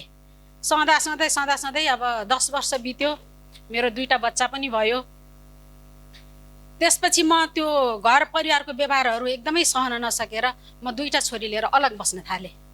अलगै बसेँ, 3 पटकसम्म शिक्षा आयोग दिएँ, रिटर्नमा निकालेँ। यो राजनीतिक उथल पुथलले मलाई इन्टरभ्यूमा पास गराइएन। पैसा खान खोज्यो। अब त्यति बेला म अलग बसेको मान्छे, मलाई कसले हेल्प गर्थ्यो, 2 लाख रुपियाँ दिनुपर्ने, मसँग 2 रुपियाँ पनि नभएको मान्छेले कसरी दिन्थे र मैले पास गर्न सकिनँ। त्यसपछि म एउटा बोर्डिङबाट सुरु गर्न थालेँ, नर्सरी। अब अहिले त प्ले ग्रुप छ, त्यति बेला प्ले ग्रुप थिएन।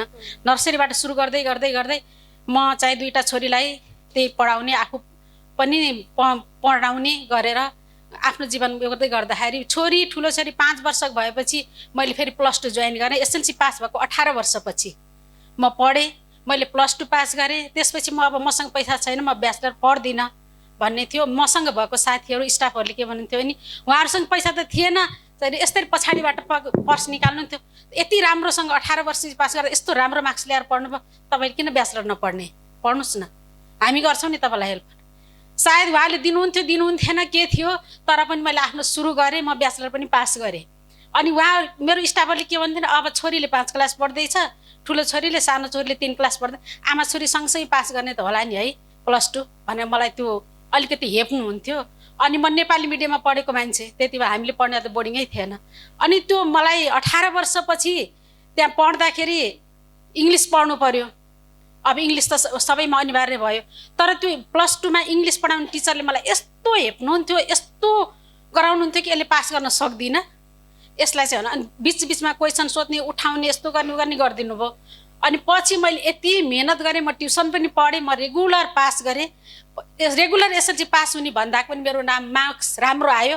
अनि त्यो सरले मेरो मुख हेर्न सक्नु भएन कि, त्यस्तो भएको थियो। त्यस्तै गर्दा गर्दै पढ्दै आएँ, तर त्यो मलाई घरभित्रको टर्चरले गर्दा मेरो ठुलो छोरीले त मम्मीलाई गाह्रो भयो, एक्लै भयो, गर्न सकेन। 22 वर्षमा नै अब भनौँ न उसले पनि खोजेर मैले विवाह गरिदिएँ, सानो 3 जसरी पनि आफ्नो गर्यो। तर सानो छोरीलाई त्यो मेरो घरको व्यवहारले गर्दाखेरि अहिलेसम्म पनि एकदमै असर परेको छ। र सकी नसकी म यहाँसम्म पुऱ्याएँ। मेरो छोरीले अहिले सानो छोरी फिनल्यान्ड बसेको छ। फिनल्यान्डमा सानो बच्चाहरूलाई सोसल पढेर काउन्सिलिङ गर्छ, तर उसले अहिले मलाई के भन्छ, तपाईँले मलाई बच्चामा किन पिट्नु भयो, त्यो असर उसलाई पर्यो। अब पिटाइ कसरी भयो भन्नुहुन्छ भने एक्लो बसिसकेर 2टा छोरी लिएर एक्लो डेजी बस्छ भने त्यसलाई कस्तोसम्मको व्यवहार, कस्तोसम्मको भनाइ भयो होला होइन। अनि त्यो हुँदाहुँदै उसलाई त्यसले अहिले असर गर्यो। कहिलेकाहीँ औषधिहरू पनि खाइरहन्छ, कहिलेकाहीँ आमा छोरीको कहिलेकाहीँ झगडा पनि पर्छ क्या, यस्तो कुरामा किन पिटिस भन्ने कुरामा गर्दाखेरि हुँदाहुँदै यस्तै गरी बित्दै गयो। र अहिले नेपालमा कसैलाई पनि केही खोजिन्छ, सुकुम्बासीको रूपमा खोजिन्छ, म छु। मैले घरबाट कुनै पनि अंश नलिएर एक्लै भयो। अहिले म 5 वर्षबाट डिभोर्स गरेर बसेँ। अनि किन गर्छस्, अब त केही छैन भने अहिले 25 वर्ष भयो म एकल भएर बसेर जीवन। र अहिले 9 महिना अगाडि म खिमा म्यामको स्टुडेन्ट पनि हुँ, र आज यहाँ आउनलाई खिमा म्यामको हात पनि छ। खिमा म्यामलाई धेरै धेरै धन्यवाद। बबिता दिदीलाई अस्तिको हप्ता चाहिँ उहाँलाई पनि धेरै धेरै धन्यवाद दिन्छु। मलाई यस्तो प्रोग्रामहरूमा बोलाइदिनु होला म भन्न चाहन्छु होइन। मैले कुनै सङ्घ संस्थामा नलागे पनि म यस्तोमा आउन चाहिँ चाहन्छु, अब अगाडि बढ्न चाहन्छु होइन। अगाडि बढ्न चाहनाले हजुरहरूले पनि पक्कै पनि अगाडि बढाउनुहुन्छ। कहानी त धेरै लामो छ, तर अहिले नै मैले सकाएँ। धेरै धेरै धन्यवाद। Thank you so much. यहाँको जिन्दगी, नयाँ जिन्दगीको लागि म धेरै धेरै शुभकामना पनि भन्छु, किनभने जिन्दगी चाहिँ बाँच्नु नै पर्छ के होइन। र हाम्रो चाहिँ कस्तो रहेछ भने अरू देशमा चाहिँ age is just a number भन्छ होइन। हामी कहाँ चाहिँ अब ला म त 50+ भइसकेँ सक्यो भने जस्तो ठान्छ क्या हामीले, त्यस्तो पनि होइन रहेछ कि। हामी पनि अब सायद त्यो माहौल हामीले बनाउनु पर्छ जस्तो मलाई लाग्छ। नमस्ते सबैजनालाई, म चाहिँ प्रणिता। म वृहत नागरिक आन्दोलन भन्ने एउटा सिभिक मुभमेन्टको लुज फोरम छ, त्यसमा आबद्ध छु। कहिले कसो अनलाइन प्रिन्टतिर लेखी पनि रहेको हुन्छु, अनि टियुमा पढिरहेको लैङ्गिक अध्ययनको विद्यार्थी पनि हो। एकदमै खिमा दिदी भन्छु म चाहिँ, उहाँको म पाठक 2टा पुस्तकको। प्रकाश दाई भन्छु, जिल्ला एउटै पर्यो, उहाँको रेडियो श्रोता पनि हो म चाहिँ। अनि पछिल्लो पटक उहाँमाथि भइरहेको आक्रमणको त म पनि एकदमै होइन त्यसलाई निहालिरहेको मान्छे। सुहानाजी, तिनैजनाको भोगाइप्रति चाहिँ एकदमै मेरो सहानुभूति छ। कम्तीमा हाम्रो पीडाहरू, हामीले भोगेको आक्रमणहरू फरक फरक हुनसक्छ, तर त्यसले मनमा दिने पीडाले निकालिने सुस्केराहरू होइन, त्यसले यहाँनिर घोचिरहने र त्यसले दिने पीडाहरू चाहिँ म फिल गर्न सक्छु। आफ्नो अनुभवको कुरा गर्दाखेरि चाहिँ 4 वर्ष अगाडि म चाहिँ फर्स्ट सेमेस्टर पढिरहेको थिएँ मास्टर्सको। ठ्याक्क त्यति बेला चाहिँ सोसल मिडियामा एउटा कपल भनौँ न, प्रेमी प्रेमिकाले 2जनालाई नै एकदमै आरोप प्रत्यारोप गरेर एकदमै नराम्रो शब्दहरू प्रयोग गरेर चाहिँ आलोचना गरिरहनु भएको थियो सोसियल मिडियामा। यति धारा प्रवाह लेखिरहनु भएको थियो। अनि मैले चाहिँ केटीप्रति अलिकति बढी मेरो झुकाव भयो। अनि मैले, तपाईँले फलानुजी तपाईँलाई फलानाले यति माथि गरेको छ भने यसरी सोसियल मिडियामा आरोप प्रत्यारोप गर्नुभन्दा एकचोटि प्रहरीमा जाउँ होइन, म पनि तपाईँसँगै जान्छु, रिपोर्ट गरौँ, त्यसलाई बरु भाँचे कारवाही नै गर्ने नि। यतिसम्म तपाईँले सहन बाध्य पारा रहेछ भने किन यसरी सोसियल मिडियामा होइन पोखेर मात्र बस्नु भनेर भन्दा उहाँले मैले गरेको मेसेजलाई स्क्रिनसट गरेर यी वृहत नागरिक आन्दोलनको एक्टिभिस्ट हुँ भन्ने होइन सोकल्ड फलानीले चाहिँ मलाई प्रहरीमा जा यहाँ किन लेखिस् भन्न आए भनेर लेखिदिनु भयो। त्यसले नेमिङ सेमिङ गर्नेदेखि लिएर मान्छेहरूले मलाई इनबक्समै थुक्क त एक्टिभिस्ट बनाउँदै भनेर यति धेरै लेख्न आउनुभयो कि मलाई त त्यो एक्जाम आएको बेला अब होइन मैले पढ्नै सकेन। एउटा कुरा त्यो भयो। पछिल्लो पटक फेरि के भयो थियो भने म अनम्यारिड होइन, मैले चाहिँ मेरो छिमेकमा काकीहरूले होइन अर्को छिमेकी महिलाहरूले कहिलेकाहीँ विवाहित महिलाहरूको कुरालाई मैले ध्यान नदिएको जस्तो गरेर साइड बाई साइड सुनिरहन्थेँ। मेरो दोकान थियो, दोकानमा आएर महिलाहरूले कुरा गर्ने, त्यो कुराहरू गरेको आधारमा मैले एउटा आर्टिकल लेखेँ। त्यो भनेको ओछ्यान पितृसत्ताको ढलिमली भन्ने थियो। त्यहाँनिर चाहिँ त्यो आर्टिकल 3,000 बढी शब्दकोमा कुरा केमा केन्द्रित थियो भने सबैको लागि ओछ्यान भनेको चाहिँ आराम गर्ने थलो हो, तर विवाहित महिलाहरूको लागि आराम गर्ने थलो भन्दा अरू नै हो, आराम गर्ने थलो चाहिँ होइन। मेरो एनालिसिस त्यो थियो विवाहित महिलाहरूको कुरा सुनेर।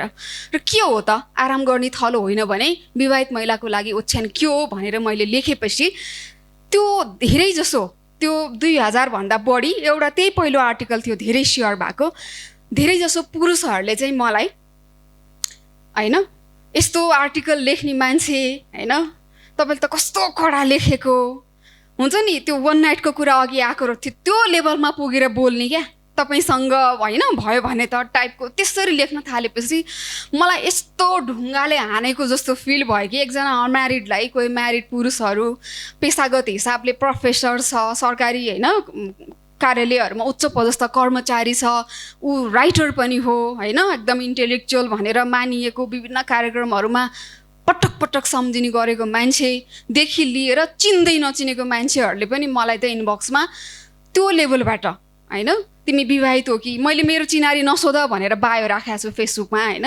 तिमी विवाहित हो कि अविवाहित हो कि, कस्तो भोगाईलाई कस्तो मजाले पोखेको होइन, मेरो भोगाई थिएन, त्यो छिमेकी महिला विवाहित महिलाको भोगाई थियो, तिमीसँग एक रात टाइपको त्यस्तो कुराहरू गर्दा यति पिर पऱ्यो कि मलाई होइन। अनि राति 9 बजे पछाडि पनि भिडियो कल गरिदिने म्यासेजमा, बिहान 8-9 बजे या 6 बजेदेखि 7 बजेको बिचमा बिहानै पनि भिडियो कल गरिदिएको छ होइन। यस्तो कुराहरूले चाहिँ मलाई यो लेभलसँग पुगेर व्यवहार गरे मान्छेहरूले, खास गरी पुरुषहरूले एउटा आर्टिकललाई लिएर भनेर एकदमै डिस्टर्ब भएँ। अनि त्यो भइसकेपछि मैले अब यो म बोल्छु भन्नेमा आउँछु। म चाहिँ तिमीहरूलाई होइन अनफ्रेन्ड पनि गर्दिनँ, म ब्लक लिस्टमा पनि राख्दिनँ, तिमीहरूले आफैतिर फर्केर ऐनामा हेरेर आफूलाई प्रश्न गर, म प्रोफेसर हुँ, म राइटर हुँ, म एक्टिभिस्ट हुँ, सरकारी होइन जागिर खाइरहेको उच्च पदस्थ उसको कर्मचारी हुँ, तर एकजना कोही महिलालाई आर्टिकलमा केन्द्रित भएर कुरा गर्दा यतिसम्म म फालिएर शरम पचाएर बोल्न सक्छु भने मेरो मसँग जोडिएको पदको मैले मान राखेँ त भनेर प्रश्न गर र तिमीहरू आफै मेरो उबाट चाहिँ हट, म तिमीलाई ब्लक पनि गर्दिनँ, तिमीहरूलाई अनफ्रेन्ड पनि गर्दिनँ, तिमीहरू मेरो उबाट चाहिँ आफै हट भनेर मैले लेखेँ होइन। भनेपछि यो खालको अवस्था चाहिँ छ। त्यही भएर एउटा चाहिँ एक्टिभिस्ट भनेर काम गर्दै गर्दाखेरि आइरहेको त्यो लान्छनाहरू अनेक खालको चाहिँ विशेषणहरू, अनि अर्को चाहिँ यसरी लेखिराख्दाखेरि चाहिँ पुरुषहरूले कुन विषयलाई कसरी चाहिँ निहालेर कस्तो खालको प्रतिक्रिया दिँदा रहेछन् त डिस्टर्ब हुने चाहिँ होइन रहेछ कि कहिलेकाहीँ चाहिँ गैँडाको छाला बनाएर हिँड्न सक्नु पर्दो रहेछ होइन। अधिकांश केसमा गैँडाको छाला बनाउने जेसुकै भन मलाई फरक पर्दैन होइन, यस्तो भन्न सक्नु पर्दो रहेछ। र अधिकांश केसमा चाहिँ प्रकाश दाइले भन्नुभएको जस्तो चाहिँ कि उसलाई इनबक्समै गएर सम्झाउने, मेरो ठाउँमा बसेर हेर त यही शब्द मैले तिमीलाई भने भए तिमीमा के बित्थ्यो होइन भनेर भन्ने कुरा छ। एउटा चाहिँ उसले जहाँ कमेन्ट गरेको छ त्यही सभ्य शब्दमा, अपमान गरेर होइन कि सभ्य शब्दमा उसलाई बुझाउने गरेर कम्तीमा एक चरण रिप्लाई गर्न अथवा 2-3 चोटिसम्म उसलाई सम्झाउन चाहिँ हामीले अल्छी गर्नु हुँदैन भन्ने लाग्छ। यति भन्दै हस् thank you. Bus thank you so much, thank you. हामीसँग हेर्नुहोस् न कति धेरै स्टोरीहरू छन् होइन। अब हामी कार्यक्रमको एकदमै अन्तिममा छौँ र यो कार्यक्रममा आफ्नो कुराहरू राखेर कार्यक्रमलाई समापन गरिदिनु हुनको लागि म चाहिँ नि मिडिया एडभोकेसी ग्रुपका अध्यक्ष अनिता बिन्दुज्यूलाई धेरै धेरै अनुरोध के अरे धन्यवाद सहित अनुरोध भन्छु, किनभने उहाँको अनेक थरी भइरहेको हुन्छ, कति कामहरू छोडेर आइरहनु भएको हुन्छ र मेरो तर्फबाट मैले जसरी होइन हामीले यहाँहरू सबैलाई नै धेरै धेरै धन्यवाद भन्छु। प्रकाशजी थ्याङ्क यू सो मच है, बोल्नु नै भएको थिएन कति उसमा अनि आउँछु भन्नुभयो, आउनुभयो। सुहानाजी, खिमाजी, मैले मेरो तर्फबाट चाहिँ भने अब हाम्रो अर्गनाइजेसनको तर्फबाट अनिता बिन्दुज्यूको तर्फबाट thank you so much Babita दिदी, धेरै धेरै धन्यवाद। कहाँबाट सुरु गरौँ? अब म बोल्छु। हाम्रो यो कार्यक्रम म सुरुमा नै हाम्रा मेन 3जना गेस्ट मेन स्पिकरहरू खिमाजी, प्रकाशजी र सुहानाजीलाई एकदमै धेरै धेरै धन्यवाद दिन चाहन्छु। र यहाँ विभिन्न सेक्टरबाट एकदमै विद्वत व्यक्तित्वहरू पनि हुनुहुन्छ, सबैजनालाई धन्यवाद र आभार पनि व्यक्त गर्न चाहन्छु। र केही यहाँ सर म्याडमहरूले, अझ सरहरूको खासै आएन प्रकाशजीको बाहेक, म्याडमहरूबाट आफ्ना भोगाईहरू, आफ्ना पीडाहरू, अनुभवहरू यहाँले सेयर गरिदिनु भयो, एकदमै थ्याङ्क यू सो मच भन्न चाहन्छु। र यो म बोल्छु भन्ने कार्यक्रमको हामीले यो उद्देश्य के भने हामी सबैजना वास्तवमा मलाई के लाग्छ भने यो समाजमा स्थापित भएका हामी हरेक व्यक्तिले कुनै न कुनै रूपको स्ट्रगल गरेकै छौँ। हामीले स्ट्रगल, सङ्घर्ष, दुःख भोगाई गरेर स्थापित भएका छौँ जस्तो लाग्छ। कसैको पीडा अलि बढी होला, कसैको कम होला। पीडा, दुःख, भोगाई, अनुभव फरक फरक हुन्छ। फरक फरक खालका स्ट्रगलहरू हामीले गरेर यो समाजमा स्थापित भएका छौँ र त्यो सफलताहरू र त्यो भोगाईहरू सुनिसकेपछि जसरी 3जना व्यक्तित्वहरू उहाँहरू एकदमै स्थापित हुनुहुन्छ र पछाडि बोल्नुभएका जो व्यक्तित्वहरू पनि हुनुहुन्छ, उहाँहरू पनि सोसाइटीमा, समाजमा स्थापित हुनुभएको व्यक्तित्वहरू हुनुहुन्छ र तपाईँहरूले सङ्घर्षहरू, धेरै भोगाईहरू भोगेर यो समाजमा सफलता प्राप्त गर्नुभएको छ। ती सबै कुराहरूले चाहिँ प्रेरणा प्रदान गरोस् भन्ने कुरालाई चाहिँ यो म बोल्छु भन्ने कार्यक्रम मार्फत उजागर होस् भन्ने हाम्रो चाहिँ उद्देश्य हो। र हामीले यो खास गरेर यो प्लेटफर्म एउटा प्लेटफर्म कस्तो प्लेटफर्म भने खुल्ला रूपमा आफ्ना अनुभवहरू, भोगाईहरू, पीडाहरू व्यक्त गर्न सकौँ भनेर यो प्लेटफर्म हामीले विगत केही वर्षदेखि हरेक वर्ष यो लैङ्गिक हिंसा विरुद्धको 16 दिने अभियान अन्तर्गत यो भित्र नै रहेर हामीले एक दिन चाहिँ यो 16 दिनभित्रमा एक दिन छनौट गरेर हामीले यो खालको प्रोग्रामहरू गर्छौँ र हामीले यसमा चाहिँ थिम यो जुन हरेक वर्ष लैङ्गिक हिंसा विरुद्धको 16 दिने अभियानले जुन खालको थिम राखेको छ त्यही थिमभित्र रहेर नै हामीले म बोल्छु भन्ने कार्यक्रमलाई अगाडि बढाउँछौँ हामीले होइन।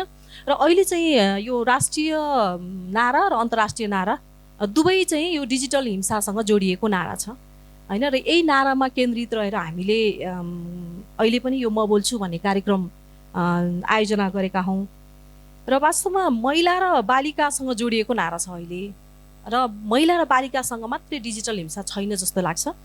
महिला, पुरुष र LGBTIQ हामी यो जेन्डर, सबै प्रकारको जेन्डर र जेन्डरभित्र पनि हामीले समावेशी जो क्लस्टरहरू छ त्यहाँभित्र पनि विभिन्न खालका हिंसाहरू छन्। यो सबै हिंसाहरूको विषयमा जस्तो मानसिक हिंसा त्यहाँ हुनसक्छ, ती सबै वर्गलाई मानसिक, शारीरिक, डिजिटल हिंसा, आर्थिक हिंसा, विभिन्न खालका हिंसाहरू हुन्छन्। यो सबै चाहिँ हिंसाहरू अहिले बढिरहेको अवस्थामा चाहिँ यो हुनु हुँदैन भन्ने कुरा हामीले आवाज पनि उठाउँदै आएका छौँ। र यो डिजिटल हिंसा चाहिँ कस्तो भने निजी हिंसा चाहिँ होइन होइन। यो अघि म्याडमले भन्नुभयो कि उहाँलाई परेको थियो तर छोरासम्म आइपुग्यो, परिवारसम्म आइपुग्यो र यो समाज र राष्ट्रसम्म आइपुग्छ। यो च्यालेन्जिङ भनेको एउटा निजी एउटा व्यक्तिलाई मात्रै पर्ने होइन, त्यसले परिवारदेखि लिएर समाजदेखि लिएर राष्ट्रसम्म पुगेको हुन्छ। र यति बढेको छ नि, अघि तथ्याङ्क पनि उल्लेख गर्नुभयो, प्रकाशजीले उल्लेख गर्दै हुनुहुन्थ्यो 19,000 more than 19,000 भनेको छ। तर मलाई के लाग्छ भने योभन्दा बढी छ। किनभने अझै पनि यो प्रविधिसम्म एक्सेस नपुगेको कतिजना मानिसहरू हुनुहुन्छ जसले हिंसा भोगिरहेको अवस्था छ। कति मान्छे जान चाहँदैन र कति मान्छे के छ भने कहाँ जाने भन्ने कुरा पनि थाहा छैन। त्यसैले यो 19,000 भन्दा बेसी मानिसहरूलाई, धेरैजना मानिसहरूलाई, लाखौँको युजर्सहरू छ होइन। र यति धेरै मानिसहरूलाई चाहिँ यो डिजिटल हिंसाबाट चाहिँ पीडित भएको छ जस्तो मलाई लाग्छ। यो 2-3वटा कारणहरू छन् त्यो तथ्याङ्कहरू नआउनुको कारण। र यो च्यालेन्जिङहरू हुँदाहुँदै पनि अब फेरि के छ भन्दाखेरि यो डिजिटल यो प्रविधिलाई हामीले स्वीकार गर्नुपर्ने बाध्यता छ नस्वीकारी छैन, किनभने अहिले त यो त हाम्रो जीवनको एकदमै अभिन्न अङ्ग बनिसकेको छ कि। र अर्को कुरा चाहिँ डिजिटललाई, प्रविधिलाई हामीले अवसर, पहुँच र एउटा सम्भावनाको ढोका पनि यसले खोलिदिन्छ कि। तर यसको हामीले सही प्रयोग गर्न सकेनौँ भने त्यसले असाध्यै पीडा दिन्छ र यसले अपमान पनि, हामी एकदमै अपमानित हुनुपर्छ र विभिन्न प्रकारको हिंसाको कारण पनि यही नै बन्न सक्छ। त्यसैले यो डिजिटल अथवा यो प्रविधिलाई चाहिँ, प्रविधिले हामीलाई नियन्त्रण गर्न भएन कि हामीले प्रविधिलाई के गर्न पर्यो त, नियन्त्रण गर्न पर्यो कि। त्यसो गर्न सकियो भने पनि यो खालको हिंसा, यो भाइलेन्सबाट हामी चाहिँ अलिकति जोगिन सक्छौँ कि जस्तो मलाई लाग्छ। र अहिले अब यो जस्तो साइबर बुलिङको कुराहरू छन् होइन, तस्बिरहरूको दुरुपयोग गर्ने, विभिन्न हामीले पोस्टहरू गरिरहँदाखेरिमा त्यहाँनिर चाहिँ अनैतिक रूपको टिका टिप्पणीहरू आउने, जसले हाम्रो एकदमै त्यसले पीडा दिन्छ होइन। अनि यो यस्ता खालका थुप्रै खालको यो डिजिटल हिंसाका कुराहरू चाहिँ धेरै धेरै छन् र यसको लागि चाहिँ यो कुरालाई हामीले सामान्य रूपमा हेर्न हुँदैन कि, यसलाई अस्वीकार्य गर्नु पर्यो। हामी मौन रूपमा बस्न भएन होइन, हामीले आवाज उठाउनु पर्यो, हामीले यो कुरामा चाहिँ मौनतालाई तोड्न पर्यो होइन। र हाम्रो थिम म बोल्छु भनेको थिम पनि हामीले के गरौँ, चुप लागेर नबसौँ, यो मौनतालाई तोडौँ, आवाज चाहिँ उठाउँ यो इस्युमा भन्ने हो। त्यसैले चाहिँ हामीले यो सुरक्षित डिजिटल वातावरण बनाउनको लागि हामी सबैको उत्तिकै दायित्व छ। त्यसैले सोचेर बोलौँ, हामीले प्रविधिको प्रयोग गर्दाखेरिमा चाहिँ सोचेर बोलौँ, सोचेर नै पोस्ट गरौँ, सोचेर नै सेयर गरौँ होइन।